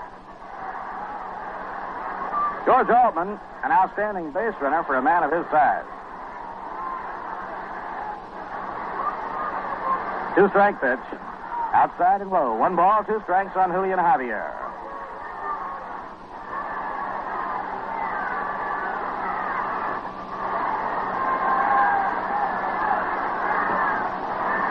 George Altman this year has stolen 8 bases. He has been caught only twice. Now throw to first, and he's back.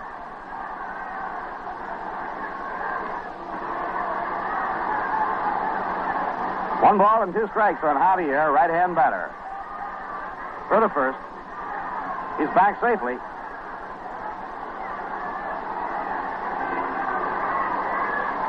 Tim Mccarver, left-handed batting catcher, is in the on-deck circle.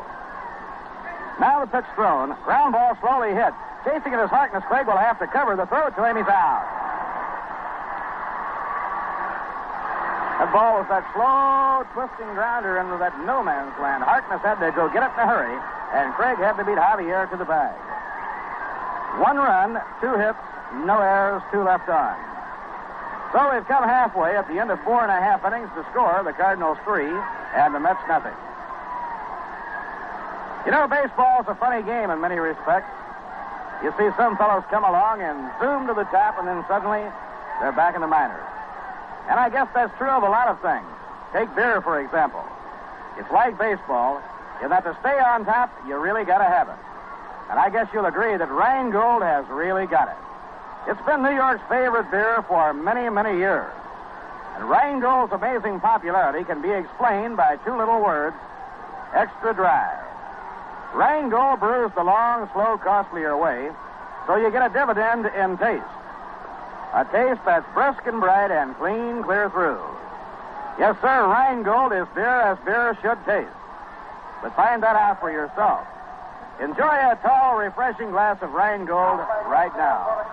Join the millions who say, "My beer is Rheingold, the dry beer."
we have a change in left field for St. Louis. Duke Carmel has replaced Stan Musial.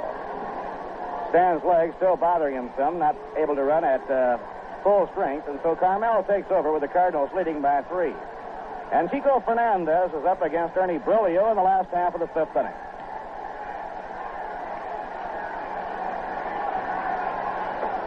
Curveball is outside. 1 ball and no strikes. Mets have had only 2 base runners off Ernie Brolio, Duke Snyder on both occasions. Duke drew a walk in the 2nd and was hit by a pitch in the 4th inning. Fastball under the knees, ball 2, 2 balls and no strikes. Crowd really stirring around now, starting to chant, "Let's go Mets," hoping they can get it going.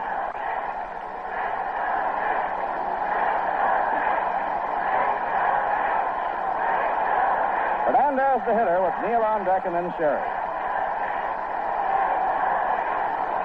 This time it's over at the knees for a call strike, 2-1. Ernie Brolio has 2 two-hit ball games to his credit this year. 3 of his 5 victories have been shutouts. Pitching 2-1. Inside and low, ball 3, 3-1.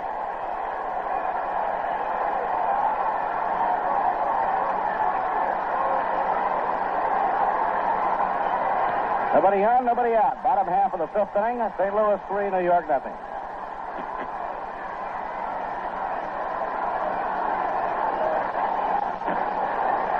Three-1 delivery. Ball 4, it's low, and Chico walks, leading off the home 5th inning.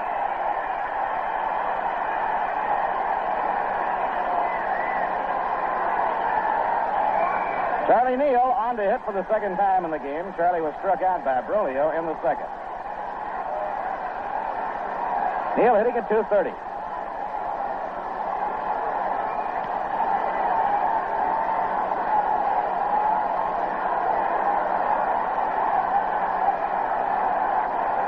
Now Brolio up in pitching position. Delivers a fastball low, 1 ball and no strike. And Tim Mccarver takes off on the run to go to the mound and talk to Brolio. Carl, Willie, and Jay Hook tomorrow for New York in the doubleheader against the Cardinals starting at 2 o'clock here in the Polo Grounds. Following tomorrow's doubleheader, 2 games remain on the homestand against Cincinnati Monday night and Tuesday afternoon. Fernandez with a short lead off first. Pitch to Neal. He holds up, but it's over for a call strike, and now Charlie is going to argue with umpire Lee Wire.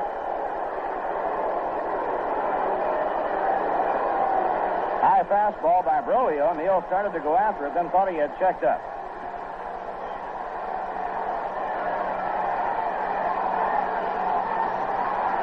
Bill White about a stride off the bag at first with Chico Fernandez, the base runner there. Kurt Flood not figuring that Charlie Neal will be pulling on Ernie Brolio, and he plays him a stride toward the opposite field. Brolio comes to the stop. Now the pitch. Swing and a miss on a fastball. 1 ball and 2 strikes.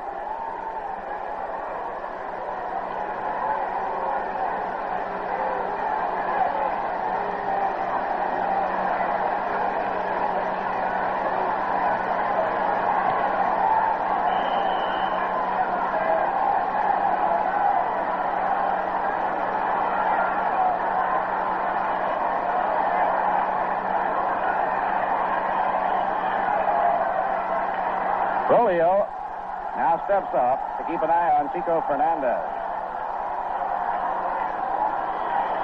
Now the right-hander is ready. In comes his pitch to Neal in the dirt, but it's blocked by Mccarver, and he keeps the ball out in front of him. No chance for Chico to move up a base, and the count now 2 balls and 2 strikes.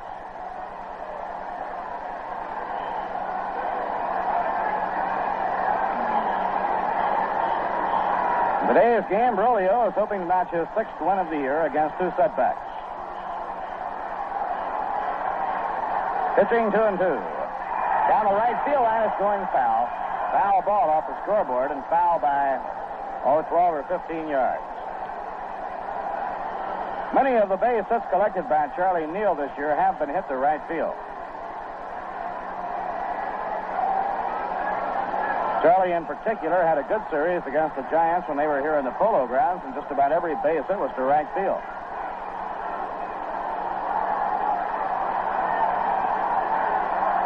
Now Brolio off the stretch, throws to first. Not in time. Fernandez had to slide to get back in.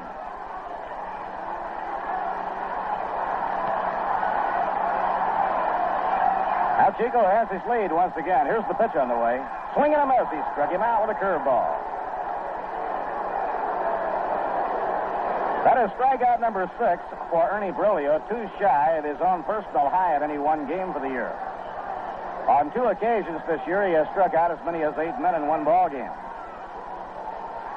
Now the hitter is Norm Sherry with 1 out and 1 on. Norm 0 for 1 was thrown out by veteran Dick Grote in the 3rd inning.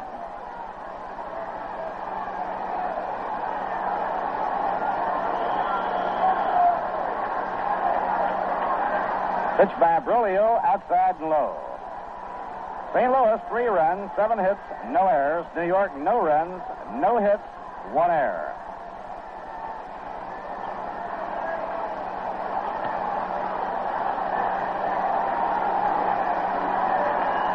Throw to first.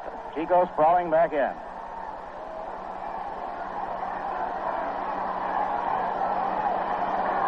Mets looking for their first hit of the game as Sherry faces Brolio. Fouled, back upstairs and out of play. 1 ball, 1 strike.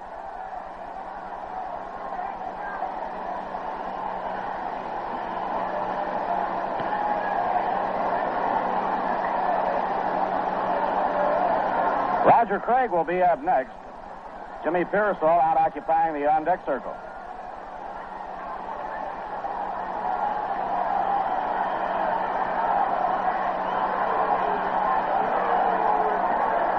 Pitching 1-1. Check swing and a grounder going foul down the third baseline. Jimmy Pearsall, disgusted that having so much trouble getting base hits, he has been in a slump on the homestand.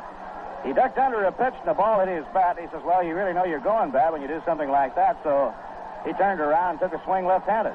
Not the first time that Jim has done that. He has, on a number of occasions, batted left-handed. The 1-2 pitch. Strike called. A curve that's over. Norm Sherry called out the 7th strikeout for Ernie Brolio, and while we're waiting for Roger Craig, let's pause for station identification. 810 on your radio dial. This is WGY Schenectady, your station for the Mets. Bob Murphy with Lindsey Nelson and Ralph Kiner. We're in the last half of the 5th inning. St. Louis 3, New York nothing. 2 down and Fernandez on first. Roger Craig the batter. Fastball for a strike.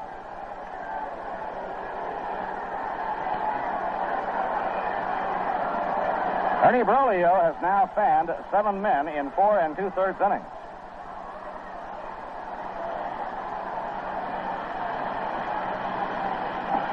Another fastball for a strike. 2 strikes on Craig.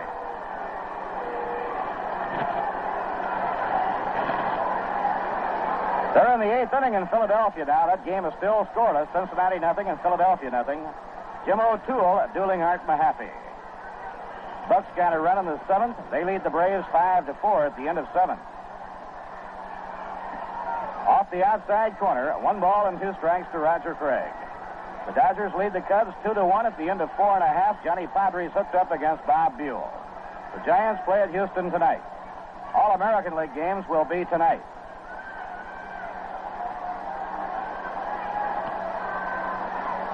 Pitching 1-2. Swing and a miss. He struck him out, and that's 8, matching his previous high for the year in 1 ball game. Brolio fans the side in the 5th inning. No runs, no hits, no errors, and 1 left on. Now 5 innings complete. Here are the totals. St. Louis 3 runs, 7 hits, no errors. New York, no runs, no hits, and 1 error. Now here's a chance for you to be the umpire. Picture this Rango riddle. Runners on first and second with 1 out. You got it? Okay, the batter lost a high fly towards short, and the umpire correctly calls infield fly. But the ball coming down strikes the front runner standing a few feet off second. How would you rule? Is the runner out? Is the batter out?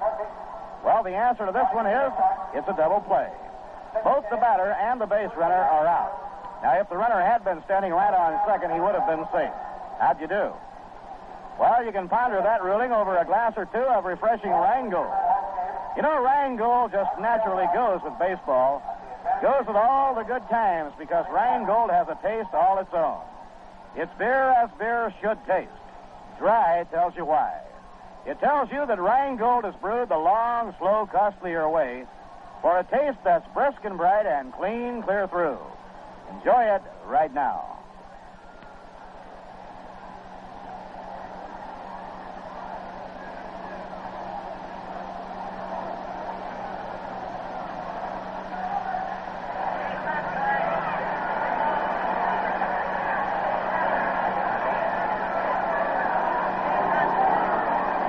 In the sixth inning, Tim Mccarver is up against Roger Craig, and Roger's curve breaks into the left-hand batter for a called strike. Mccarver has grounded out second to first and fly to left. He's hitting at .304.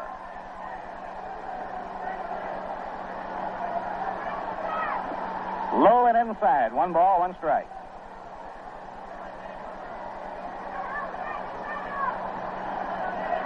St. Louis scored 1 in the first, 1 in the second, and 1 in the fifth inning. Ground ball hit slowly. Fernandez hustles in. He's up with it. He throws the same motion. He's out at first. 1 away, nobody on. And on to hit will be Ernie Berlio. Berlio set up a run in the second inning when he doubled down the left field line and crossed the plate on a double by Bill White.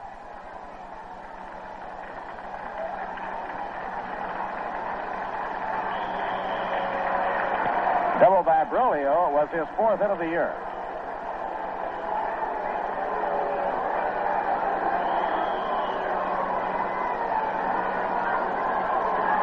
Craig out of his windup. The pitch to Berlio, outside and low. 1 ball, no strike. Well, we hope you'll be with us tomorrow for the big doubleheader, which starts at 2 o'clock. That's a strike on the outside corner. 1 ball, 1 strike.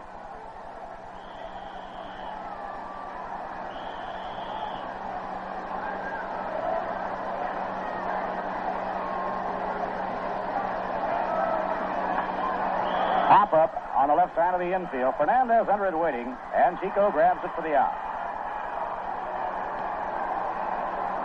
Last Sunday, the Mets entertained the Pirates in a doubleheader. They won the nightcap of the doubleheader 4-3 in 10 innings, with Jay Hook the winner in relief and Roy Face the loser, after they had taken the opener 2-1 with Larry Bernarth winning in relief of Roger Craig. Roger gave up only 1 run to the Bucks, and that came in the 9th inning and tied the game 1-1. In 7 previous doubleheaders this year, the Mets have swept both ends of the twin bill twice, lost both ends on 1 occasion, and split 4 doubleheaders.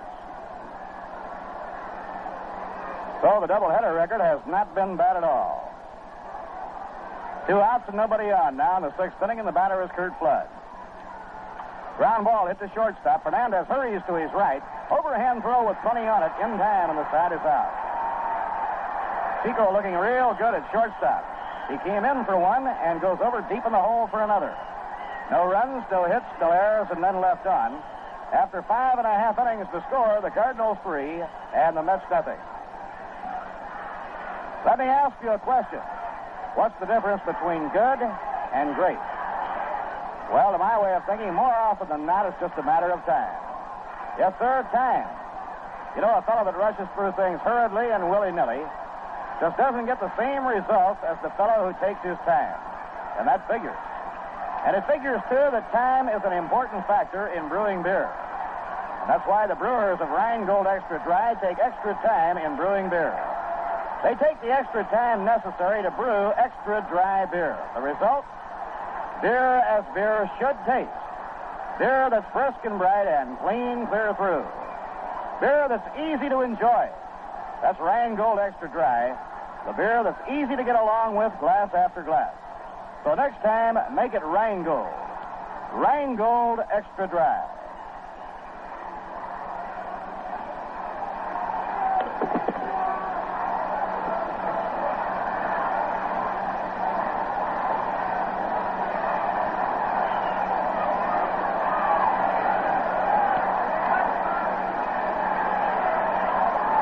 Now Jimmy Pearsall will be up for New York in the last half of the sixth inning. Right-hander Ernie Berlio has a no-hitter going over 5 innings in which he has allowed no runs, no hits, walked 2, and fanned 8 men.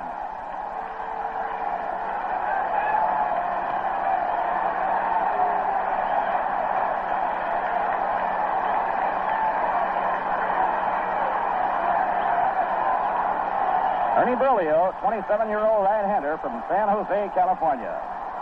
Swings out of his windup now, and the pitch to Pearsall, a curve outside and low. 1 ball and no strike.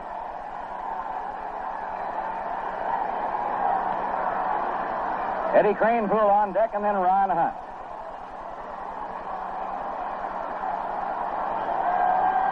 Pitch thrown by Berlio is under the knees. Ball 2, 2-0 on Pearsall.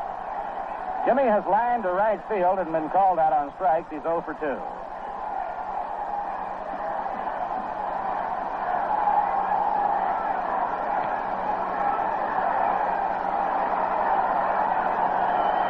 Now Berlio over the head. In comes his pitch. A fly ball in the air to right field. George Altman walks in a couple of strides and puts it away for the out. The only man to reach base so far against Berlio, Duke Snyder, who has reached twice. Duke drew a walk in the second and was hit by a pitch on the right forearm in the 4th inning. And Chico Fernandez, who drew a walk leading off the last half of the 5th inning. Eddie Cranepool has grounded out short to first and flied to right.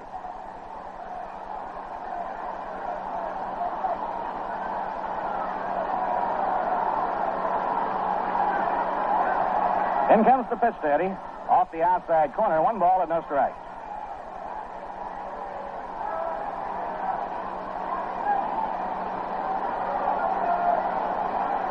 We have had 2 no-hitters in the National League this year.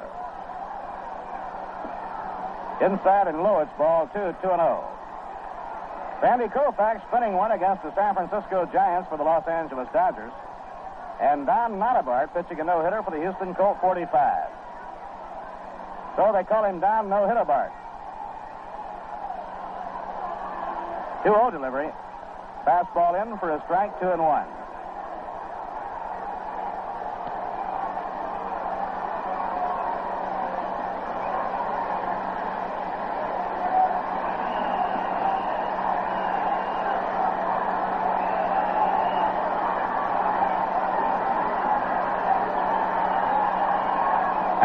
Cranks up the 2-1 delivery. A ground ball hit toward the hole. Bill White grabs it on the run. Throws to Berlio, covering in time. Cranepool bidding for a base hit, but White tracked it down in the hole going to his glove side. One of the great advantages of being a left-handed first baseman. 2 outs and nobody on now in the home 6th. The batter is Ron Hunt. Ron has lined to right and taken a call third strike. He is 0 for 2.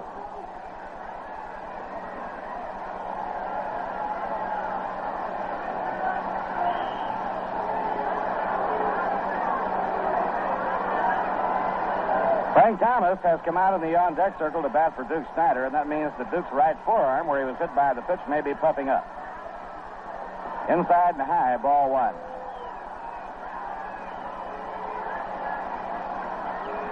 Duke was hit on the right forearm in the 4th inning.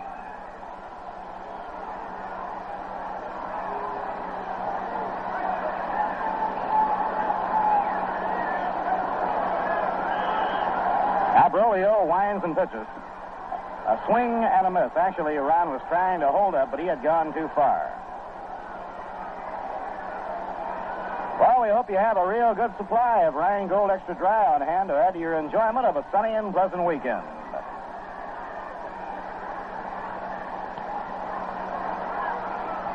Foul ball back into the screen. 1 ball, 2 strikes.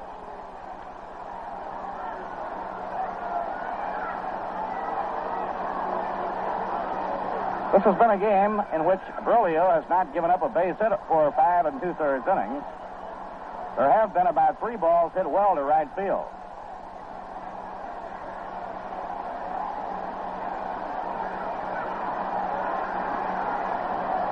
Pitching 1 2. Bounced foul on a changeup. Count remains 1 2 on Ron Hunt.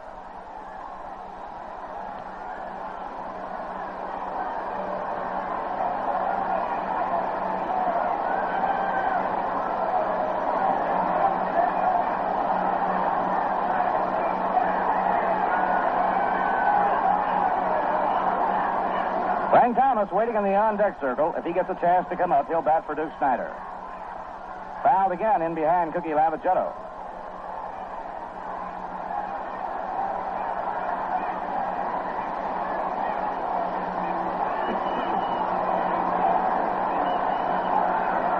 Ernie Broglio hoping to rejoin the ranks of the 20-game winners with the Cardinals this season.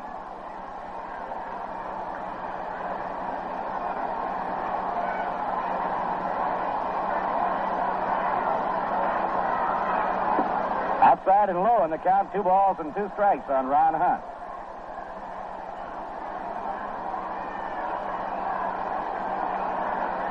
Ron hitting .261. He leads New York in total base hits with 46. Charlie Neal is the runner-up. Strike 3 called, the 9th strikeout of the game for Ernie Broglio.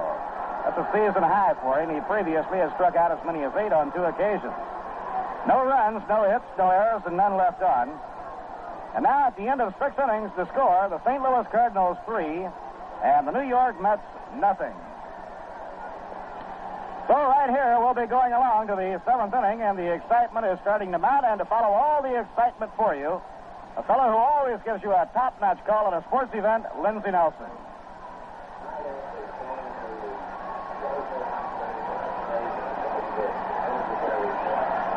Thank you very much, Bob Murphy. The announcement has just been made here that Duke Snyder is going to Roosevelt Hospital for an X-ray of his wrist. And we have a rhubarb going on the field here right now. As manager Casey Stengel is out there, and the indication is that Lee Wire may have thrown Ron Hunt out of the ballgame. Hunt was called out on strike, started back to his position, got out there, and then Wire came out to indicate that Hunt has been thrown out, and Casey Stengel pushes Hunt away, and now goes to Al Barlick. And Casey's getting pretty exercised with Barlick. And now Hunt is still arguing with Wire, and Rod Kinneal is going in to play second base, as Hunt apparently was thrown out of the ball game by Wire for protesting on the called 3rd strike. But Casey Stengel still is trying to push Hunt out of the way as he argues the point with Wire and Barlick. Hunt didn't know he was out of the ball game. He had taken his glove, had gone out onto the field. Casey Stengel is still talking to Barlick. Frank Thomas is playing left field. We had started to say that the announcement was made. Duke Snyder is going to Roosevelt Hospital for an X-ray of his right forearm, where he was hit by a pitch ball. Stengel is still on the field here. If you'd like a copy of the Met Yearbook, incidentally, the way to get it is to write in and send 50 cents to Met Yearbook, Polo Grounds, New York, 39, New York. Stengel is still protesting to Al Barlick. He's the senior umpire on the field, but Lee Wire, calling balls and strikes, is the man who threw Hunt out of the ball game.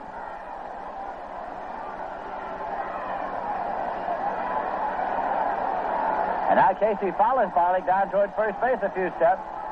Rod Kinneal is in the ball game at second base, and Frank Thomas is in the ball game in left field.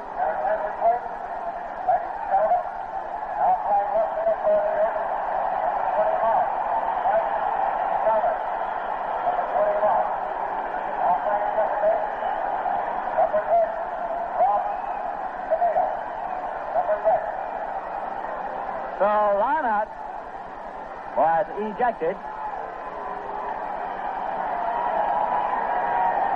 by Lee Wire, the umpire calling balls and strikes after Hunt was called out on strikes. And now Wire takes off the mask and is following Casey Stengel over apparently to get his own batting order straightened out. And the booing you hear is for umpire Wire, who is calling Stengel back to the front of the dugout to get straightened out in his batting order.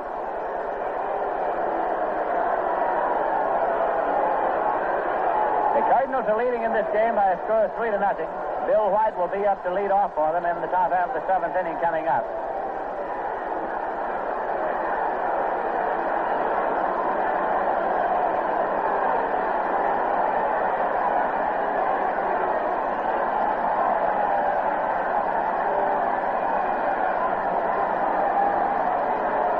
Our guess is that Thomas will be batting in place of Snyder because he would be scheduled first up in the bottom half of the 7th inning, but we'll find out for you. He can bat him either way he wants, and that's why Wire was trying to find out.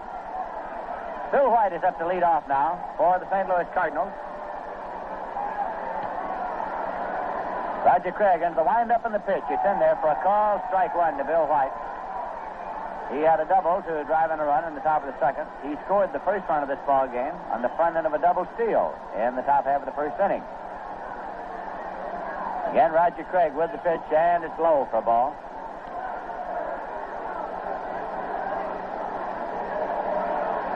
White batting number 2 in the batting order today for Johnny Keane's Cardinals, as he and Dick Gross swap places in the batting order. Here's a 1-1 pitch. Swung out and belted foul down past Al Barlick, the umpire there, as Tim Harkness was trying to get to the ball, could not. It is 1-2.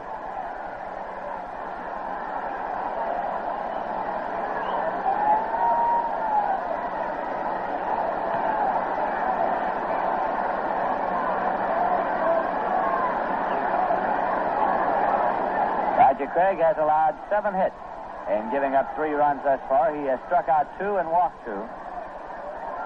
Now the 1-2 pitch. Golfed on and fouled off. Count holds at 1-2 to Bill White with Dick Groat on deck. What a hot streak Dick Groat has been in this afternoon. He's 1 for 2 and a walk. Craig goes to the rosin bag. The defense is swung over toward right. Here is the 1-2 pitch. Swung on, chopped off foul. The count holds as it was, 1-2 to Bill White. Well, we had all the excitement you'd ever want to see here last night when the Mets came on to pull the victory out on a 3-run home run by Duke Snider in the bottom half of the 9th inning after they had been shut out all the way. 1-2 pitch is swung on and missed. Strike 3. So Bill White is a strikeout victim. That is number 3 credited to Roger Craig today. And Dick Groat is coming up. Groat is batting .342 at the moment. He started the day in a tie with Wes Covington of the Philadelphia Phillies for the batting lead in the National League.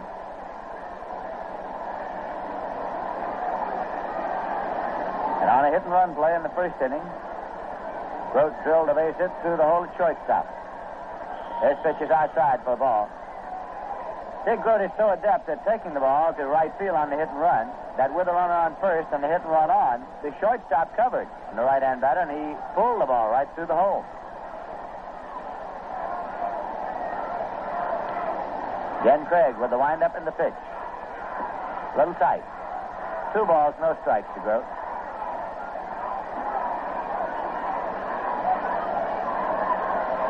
On deck now is Duke Carmel, who came into the ballgame to relieve Stan Musial. Here's a 2-0 pitch. Low for a ball. 3-0. 1 man out and nobody on base. The Cardinals batting in the top of the 7th.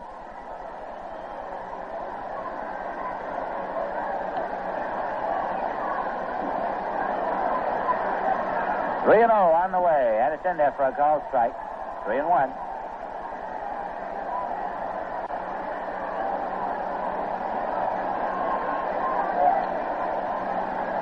Now the 3-1 pitch. Breaking ball in there for a called strike, too. It's 3-2. So we'll have a payoff pitch coming here.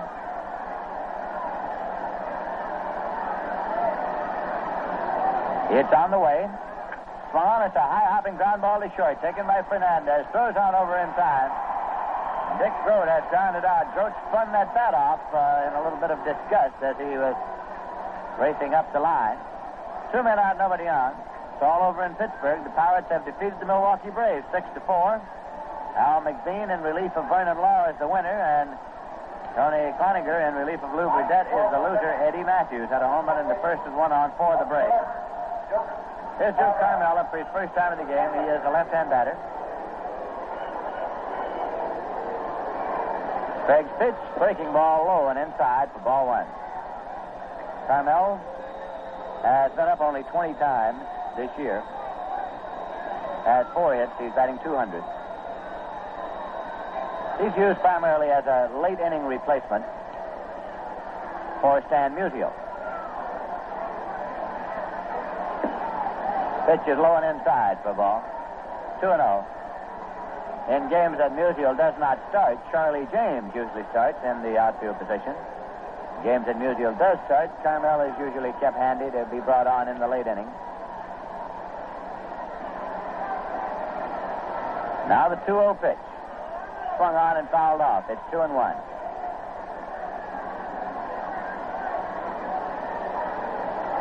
A doubleheader here tomorrow afternoon, getting underway at 2 p.m. The Cincinnati Reds in here on Monday night and Tuesday afternoon, and that concludes the current homestand. And this pitch is low for a ball. 3-1. On the next road trip, the Mets will be going to Milwaukee, to Cincinnati, and to St. Louis. Speaking of Cincinnati, the Reds have shut out the Phillies by a score of 1-0. As Jim O'Toole went all the way to get the victory. Pitch to Carmel, misses outside, and he goes to first with a base on ball. Roger Craig protesting a little bit about that call. That is the third walk given up by Craig. The Cardinals get a runner with 2 men out. In Philadelphia, the Cincinnati Reds, 1 run on 6 hits and no errors. The Phillies, no runs on 4 hits and no errors. O'Toole, the winner, Mahaffey, the loser. Both of them went all the way.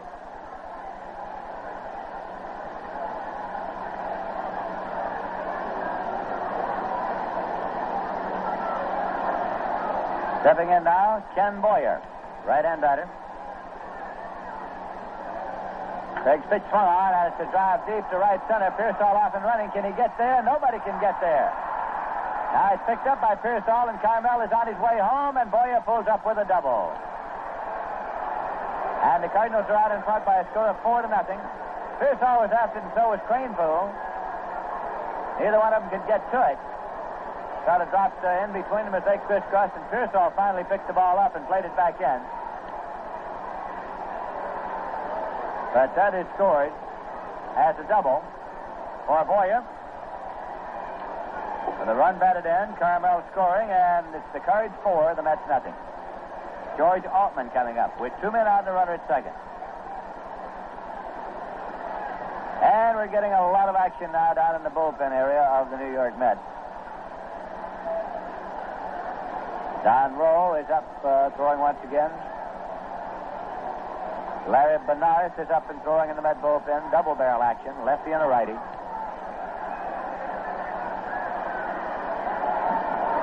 Craig's pitch to Altman. Turns him inside for ball 1. Altman is 2 for 3 this afternoon. He has driven in 1 run.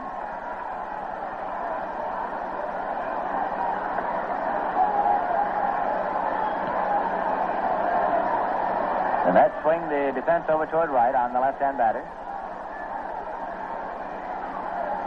Boyer takes his lead at second base.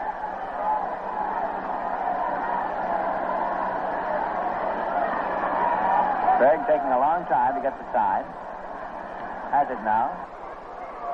Pitch is swung on. It's a ground ball toward first. Glove by Harkness. He'll have to play to Craig, and he does in time. The side is retired. So in the top of the 7th. The Cardinals got 1 run on 1 hit, no Met errors, and 1 card left at the end of 6.5 innings. It's the Cardinals 4, the Mets nothing. And now a word from Cool Cigarettes. If your cigarette tastes hot, If your cigarette tastes dry, you're not smoking cool enough. and here's the reason why. Your cigarette's not tasting cool enough. Unless you're smoking cool. You're not smoking cool enough till you come up to cool. Cool's menthol magic brightens taste Refreshing all day through. Feel extra coolness in your throat. as cool comes through for you. You're not smoking cool. Cool. Cool enough till you come up to cool.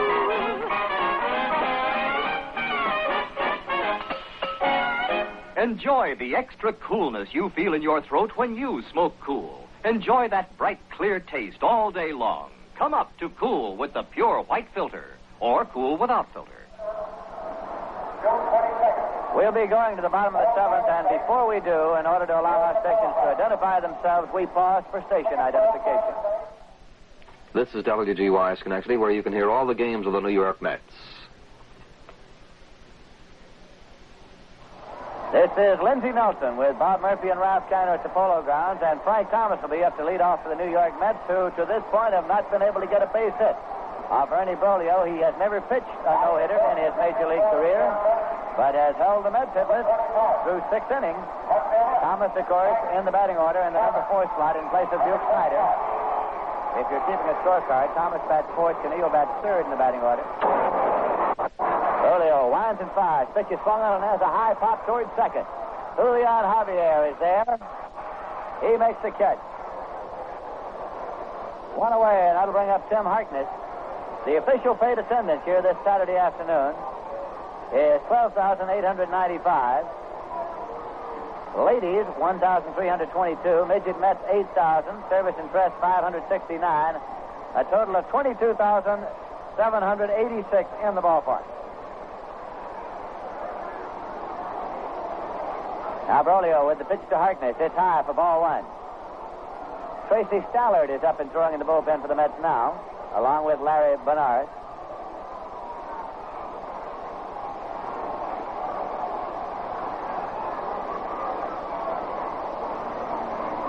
His pitch is a called strike to Tim Harkness.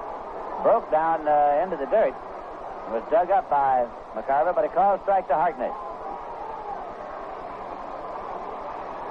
Cardinals have 4 runs on 8 hits. The Mets have no runs on no hits. Now Broglio with the pitch.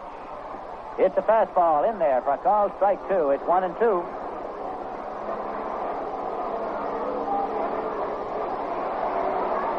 The Mets have had only 3 base runners in this game. Snyder walked in the 2nd inning. He was hit by a pitch ball in the 4th, and Fernandez walked in the 5th.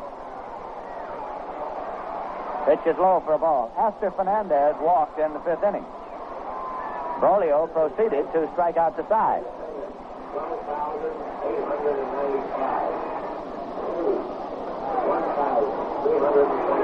Ernie Broglio with a count of 2-2 now to Tim Harkness. Swinging a ground ball to second. Julian Javier is up with it. He plays on over to Bill White in time. 2 away. That will bring up Fernandez, as Ernie Broglio has pushed his no-hit attempt through 6 2/3 innings now.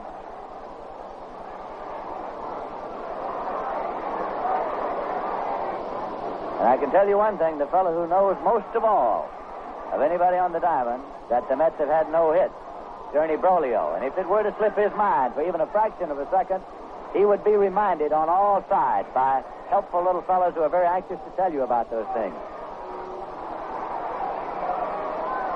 This pitch is swung on, and it's a base hit into left field for Chico Fernandez. Up with it is Duke Carmel, plays it back, and Fernandez turns and holds with the first hit of the ball game for the New York Mets.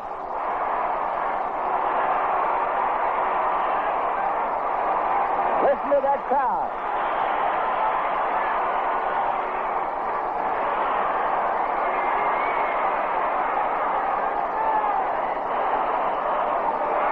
Charlie Neal comes up for the Mets with 2 men out and a runner at first. The Cardinals are leading by a score of 4-0. Fernandez leads off the base at first, and here's a swing and a foul ball back under the screen and out of play.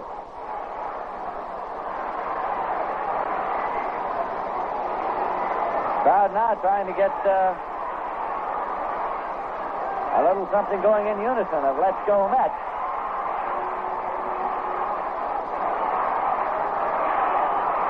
Broglio checks and deals, and the pitch is low for a ball. It's 1-1.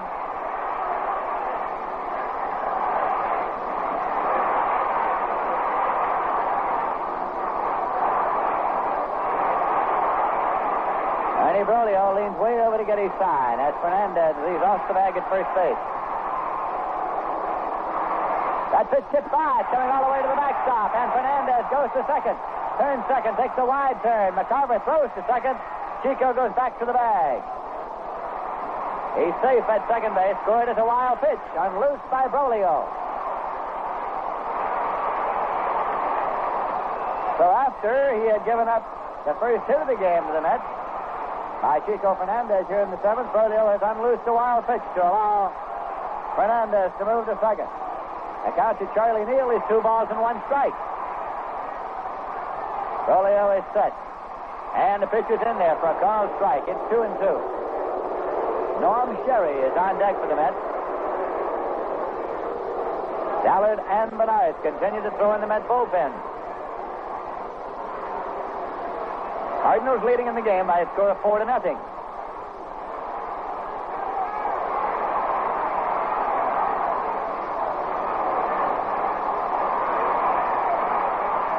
Listen again, it's bounced up there. It's blocked by Mccarver. Keeps it out in front of him, so there's no advance. And it's a full count of 3-2 now to Charlie Neal. After having broken through the no-hit barrier here in the seventh, the Mets would like to break through the shutout barrier and get Chico Fernandez in from second base.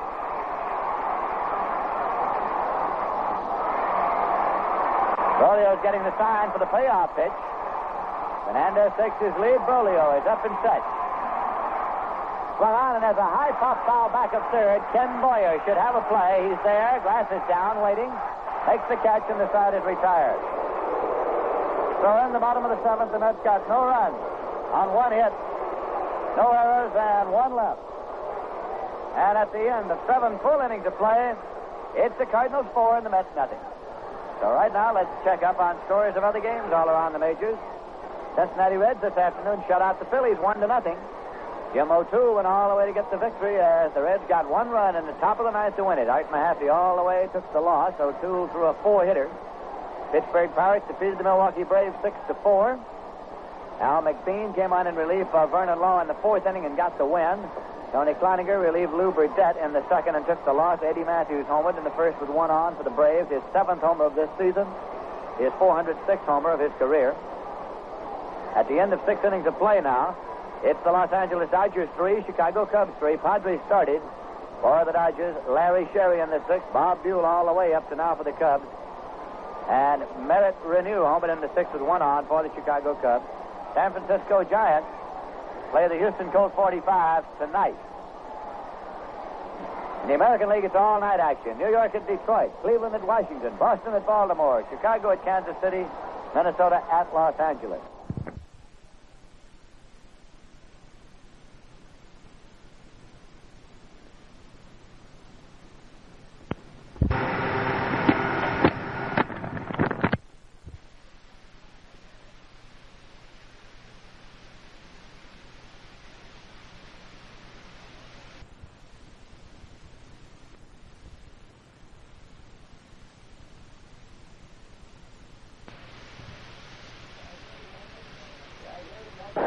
Right here, the Cardinals are coming up in the top half of the 8th inning. Sending up second baseman Julian Javier. He's been up 3 times without a hit.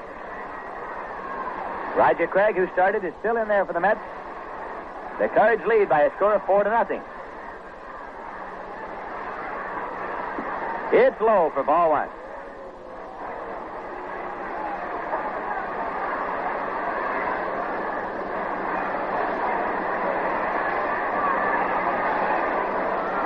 Javier has stepped out for just a moment. Now he's back in. Pitch is in there for a called strike. It's 1-1. Cardinals got 1 run in the 1st inning, 1 in the 2nd, 1 in the 5th, 1 in the 7th.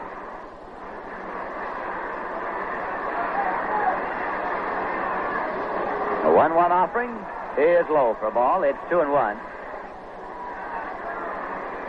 In case you've joined us along the way, Ron Hunt was ejected from the ball game by umpire Lee Wire for protesting a called third strike. Duke Snyder was hit by a pitch ball inside of the ball game. That pitch is in for a called strike to Javier. It's 2-2. Snyder was hit on the forearm in the bottom of the 4th by a pitch ball. It's gone to Roosevelt Hospital for an x-ray. 2-2 pitch. In there for a called strike 3. Roger Craig's 4th strikeout. Javier is protesting to umpire Lee Wire. That brings up catcher Tim Mccarver. Been up 3 times without a hit. He's a left-hand batter.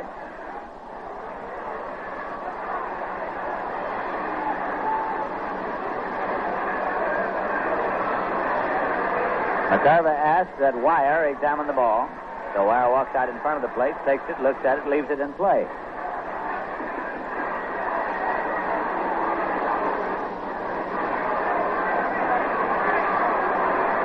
Now Mccarver is in and waiting. Roger Craig with the pitch. In there for a called strike.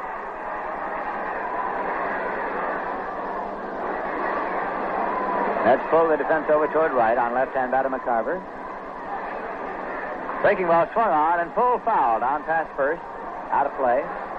2-strike count, Tim Mccarver.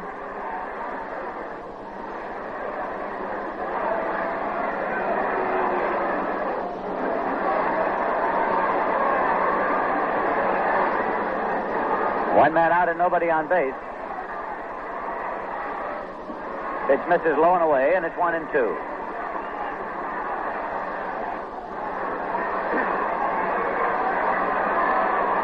Cardinals 4, the Mets nothing.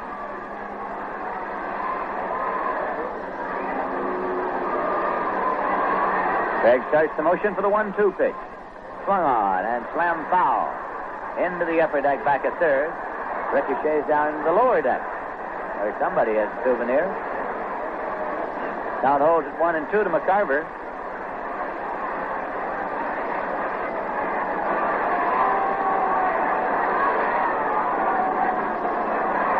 Again, the 1-2 pitch. Swung on, and it's lined to Keneal at second for the out. A little soft liner. Right at Rod Keneal, playing second base now in place of Ron Hunt. 2 away, nobody on, and Ernie Brolio is coming up. Brolio doubled in the second inning, drilled the ball down the left field line, and was brought home by Bill White. Since then, Brolio has struck out and popped out.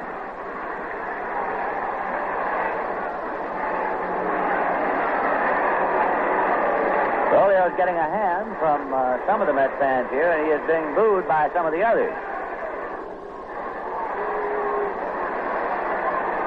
He had the Mets hitless for 6 2/3 innings. Pitch is low for a ball. Say, there's a familiar figure parading around in the dugout of the Cardinals. Red Shanding. Talking to Red before the ball game, said he always liked to play baseball in New York City. He did a stint, of course, with the Giants before he went on to the Milwaukee Braves. Brolio swings and misses. It's 1-1.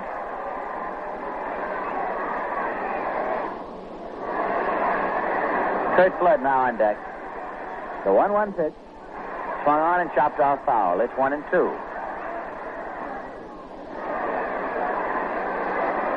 Two men out, nobody on base. Cardinals batting in the top half of the 8th.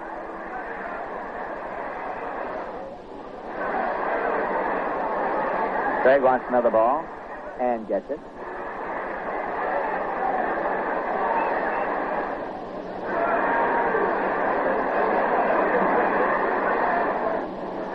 Brolio waiting for the 1-2 pitch.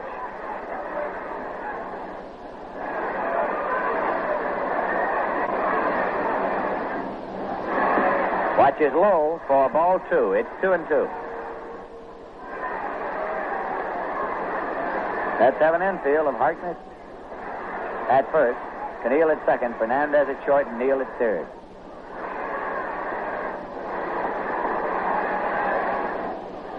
That's in there for a call, strike 3, as Brolio is caught looking. Strikeout number 5 for Roger Craig, as he gets the cards out in order here in the top of the 8th. No runs, no hits, no errors, none left. The end of 7 1/2 innings. It's the Cardinals 4, the Mets nothing. We're going to have a pinch hitter here now. Jim Hickman is coming up to bat for Norm Sherry as we go to the bottom half of the 8th. Casey Stengel going to the bench. And Sammy Taylor has come out to the on-deck circle, preparatory to batting for Roger Craig, who is due up next. Ernie Brolio on the mound has allowed only 1 hit. That was a ground single, a clean one, into left field by Chico Fernandez in the bottom of the 7th. Larry Bernard is up and throwing in the bullpen now for the Mets, as they try to make a move here in the bottom of the 8th, trailing 4-0. Last night they got 3 runs in the bottom of the 9th to win it. So Hickman, a right-hand batter, settles himself into the batter's box. Brolio starts his wind-up, and here's the pitch. In there for a call, strike 1.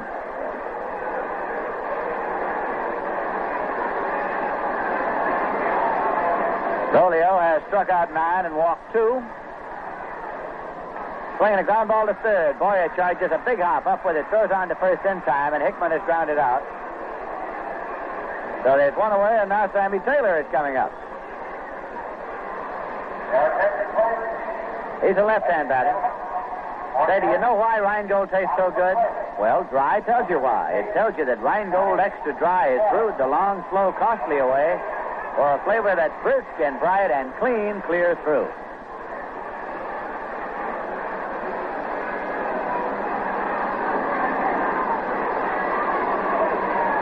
Rolio with the pitch, fired high for a ball.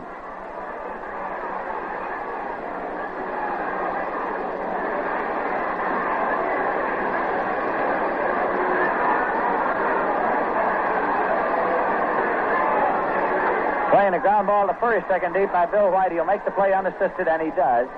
Two away as Taylor grounds out to White, unassisted at first base. That brings up leadoff man Jimmy Pearsall. The third inning, Pearsall was trying to duck under a pitch, and it hit his bat and glanced off for an inadvertent strike. So he moved over and batted left-handed, took a rip at the ball from the left side and fouled it off, a ground single down the first base line, then moved back to the right side and was called out on strike. He's up here now with 2 men out and nobody on. Rolio winds and fires, and the pitcher's in there for a called strike. Pearsall protests to umpire Lee Wire. Well, it's been a good part of his afternoon, receiving protests from both sides.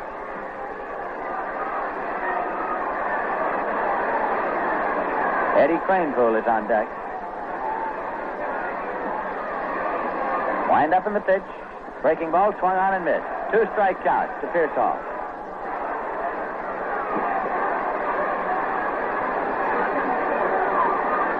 Cardinals 4, the Mets nothing. This the second game of the current series, a doubleheader tomorrow. Playing a ground ball to short. Dick Grote over, up with it, plays on to first in time.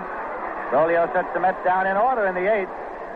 No runs, no hits, no errors, none left, and at the end of 8 full innings of play, it's the Cardinals 4, the Mets nothing.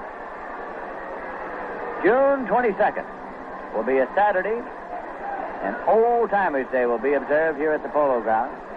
The regular attraction that day is the Mets and the Phils. But if you remember all the fun we had last year at Old Timers Day, you'll want to be here this summer.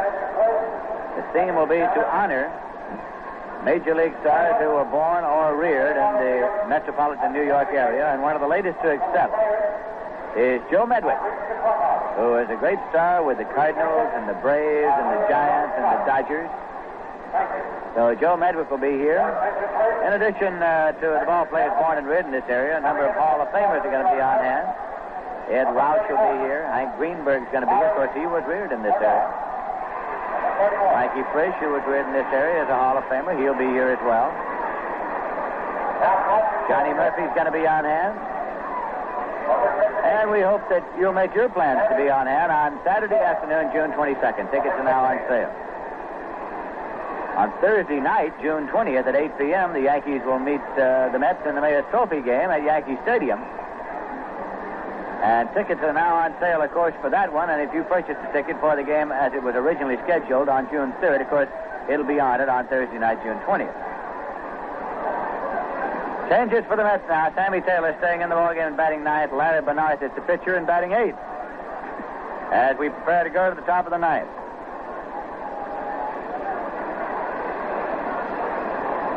Bernard's in relief of Roger Craig. As Craig worked 8 innings, giving up 4 runs on 8 hits. He struck out 5 and he walked 3.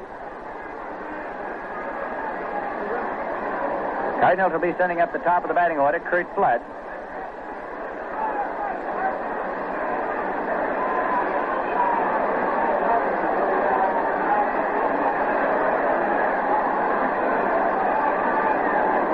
Flood's a right-hand batter. 1 for 4 this afternoon. Bernard, the right-hander, winds and fires a fastball in there for a called strike.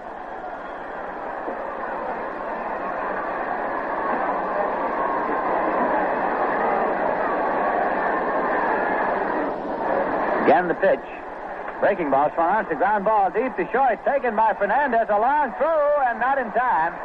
He took it deep in the hole and did all he could do. He just sort of took it in one motion and threw while trying to pivot on to first. He got it over there, but not in time to get the very fleet-footed Curt Flood. Handled cleanly all the way. It is a base hit. Flood, second of the day. That brings up Bill White. Had a double to drive in a run in the top of the second.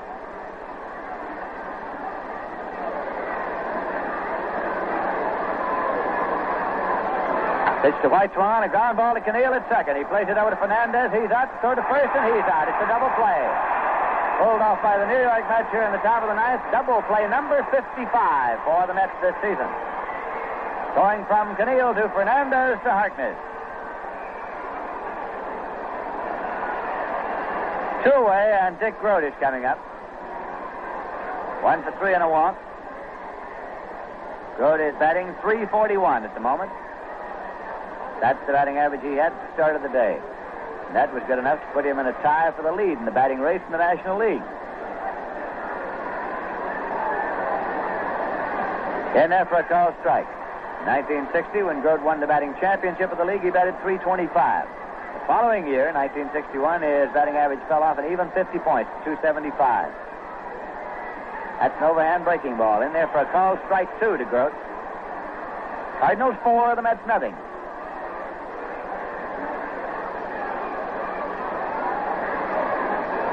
Sun shining brightly here, clear sky at the Polo Grounds. 2-strike pitch, fired a little low, and it's 1-2.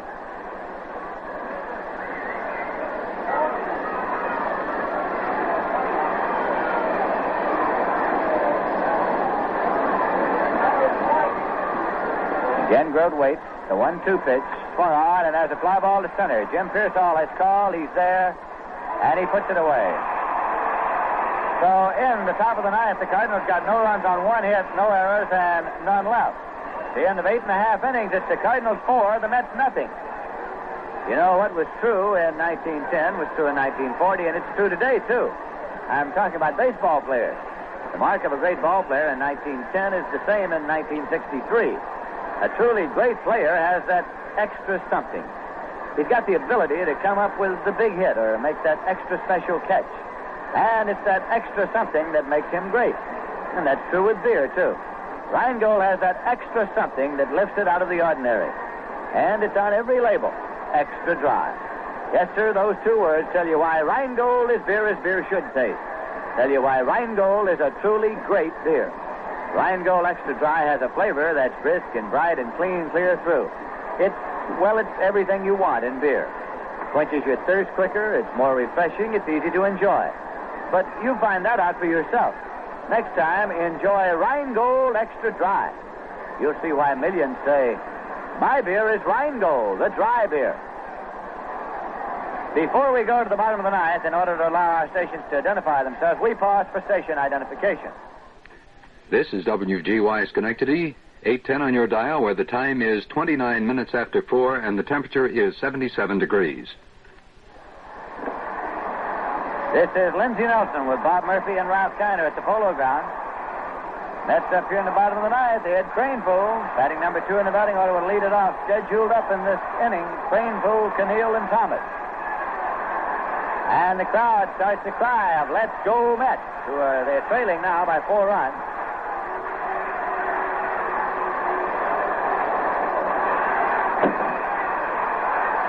Ernie Broglio winds and fires in there for a called strike 1.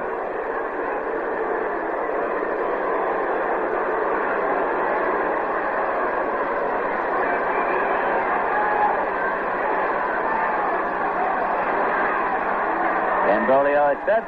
Pitch is swung on. He changed time. 2-strike count.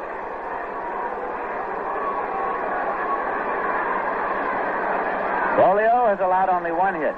That a ground single to Fernandez with 2 men out in the bottom of the 7th.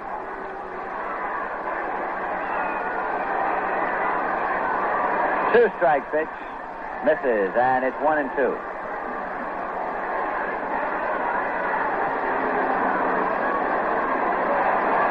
Mets trying to get something started. They haven't been able to mount any sort of a serious threat today, as Broglio has been in command from the start. That pitch misses high, and it's 2-2.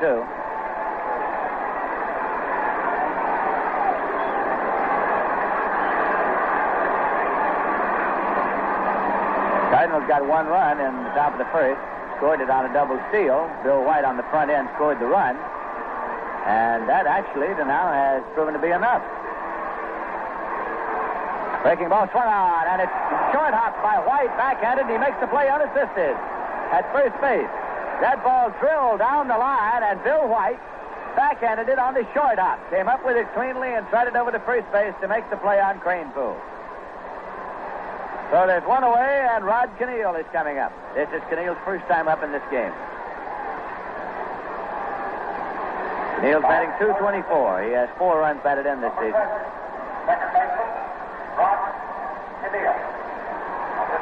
Keneal came into the game in the 7th inning after Ron Hunt was ejected by plate umpire Lee Wire.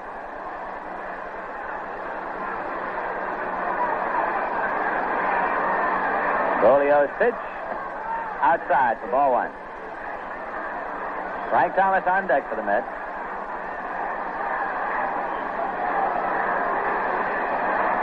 Cardinals leading 4-0.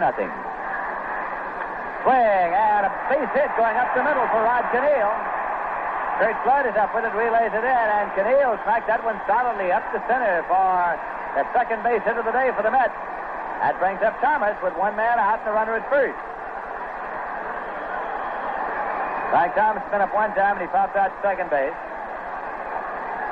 Thomas came into the game after Snyder was removed in order to be sent to the hospital for an x-ray of his forearm, which he was hit by a pitch ball in the 4th inning.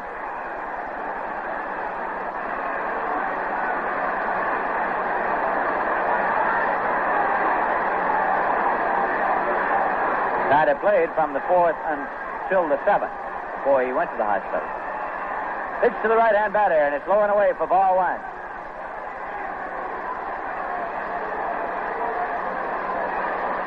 Tim Harkness now on deck.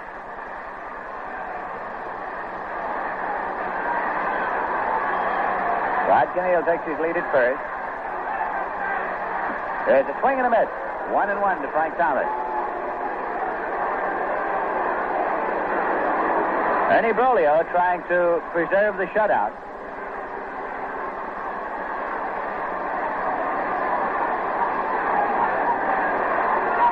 He looks in to battery mate Tim Mccarver for the sign. Up and set. Keneal leads, and here's the pitch. Fired outside. 2-1 to Frank Thomas.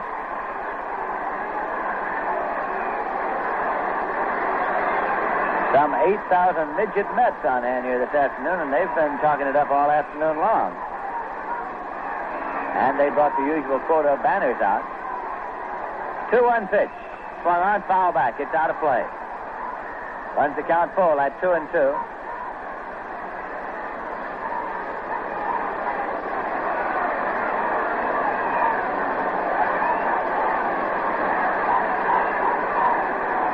Now Thomas settles himself into the batter's box again.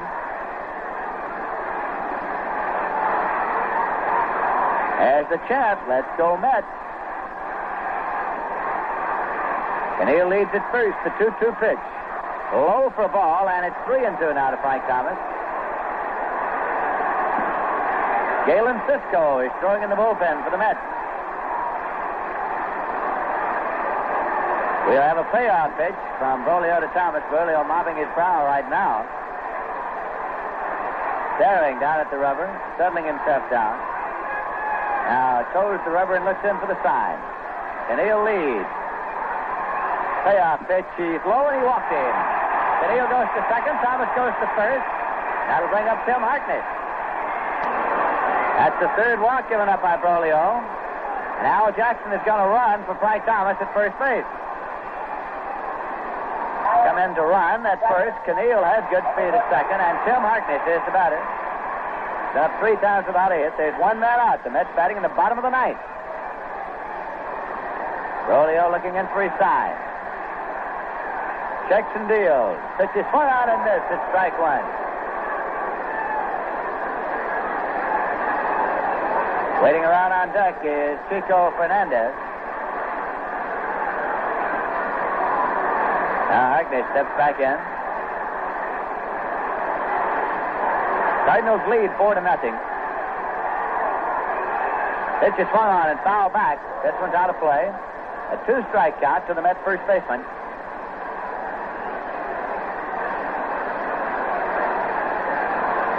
This is the sort of situation in which Snyder hit his home run last night. Except that at that time it was enough to win. Mets have not yet come that close this afternoon as the Cardinals lead them by a score of 4-0.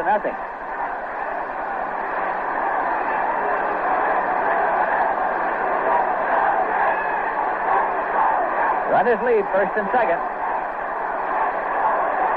And the pitch. Way high and away. It's 1-2. Again, Brolio looks in. Jackson leads at first, Keneal at second. There's a swing out, a ground ball to short.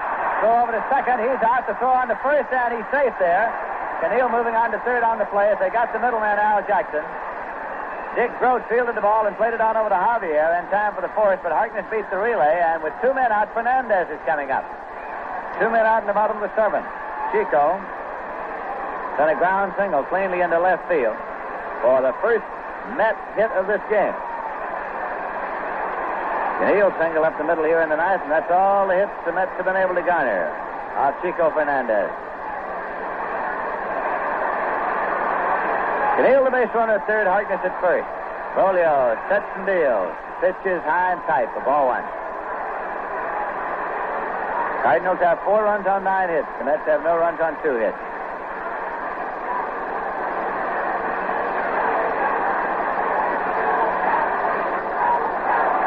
Now again, Brolio is set. Swing and a foul ball back and out of play. Doubleheader here tomorrow afternoon. Now he's set, and here's the pitch. Low for a ball.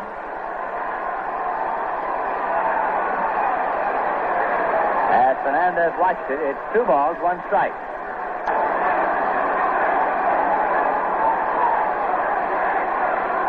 Fernandez swings the bat. 2-1 pitch. In there for a called strike. It's 2-2. Fastball at the knees. So Chico takes a little walk around. Hey, up there. Here's pitch. Swing and a miss. Struck him out.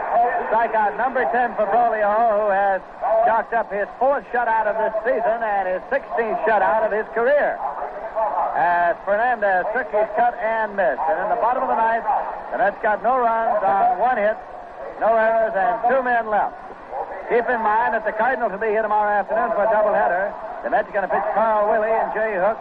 Cards are going to pitch Ray Sadecki and either Kurt Simmons or Ray Washburn. Hope you'll be on hand tomorrow. We'll be back in a moment with the final summary and totals. Right now, the final score of the game. The Cardinals 4, the Mets nothing. And now a word from Cool Cigarettes.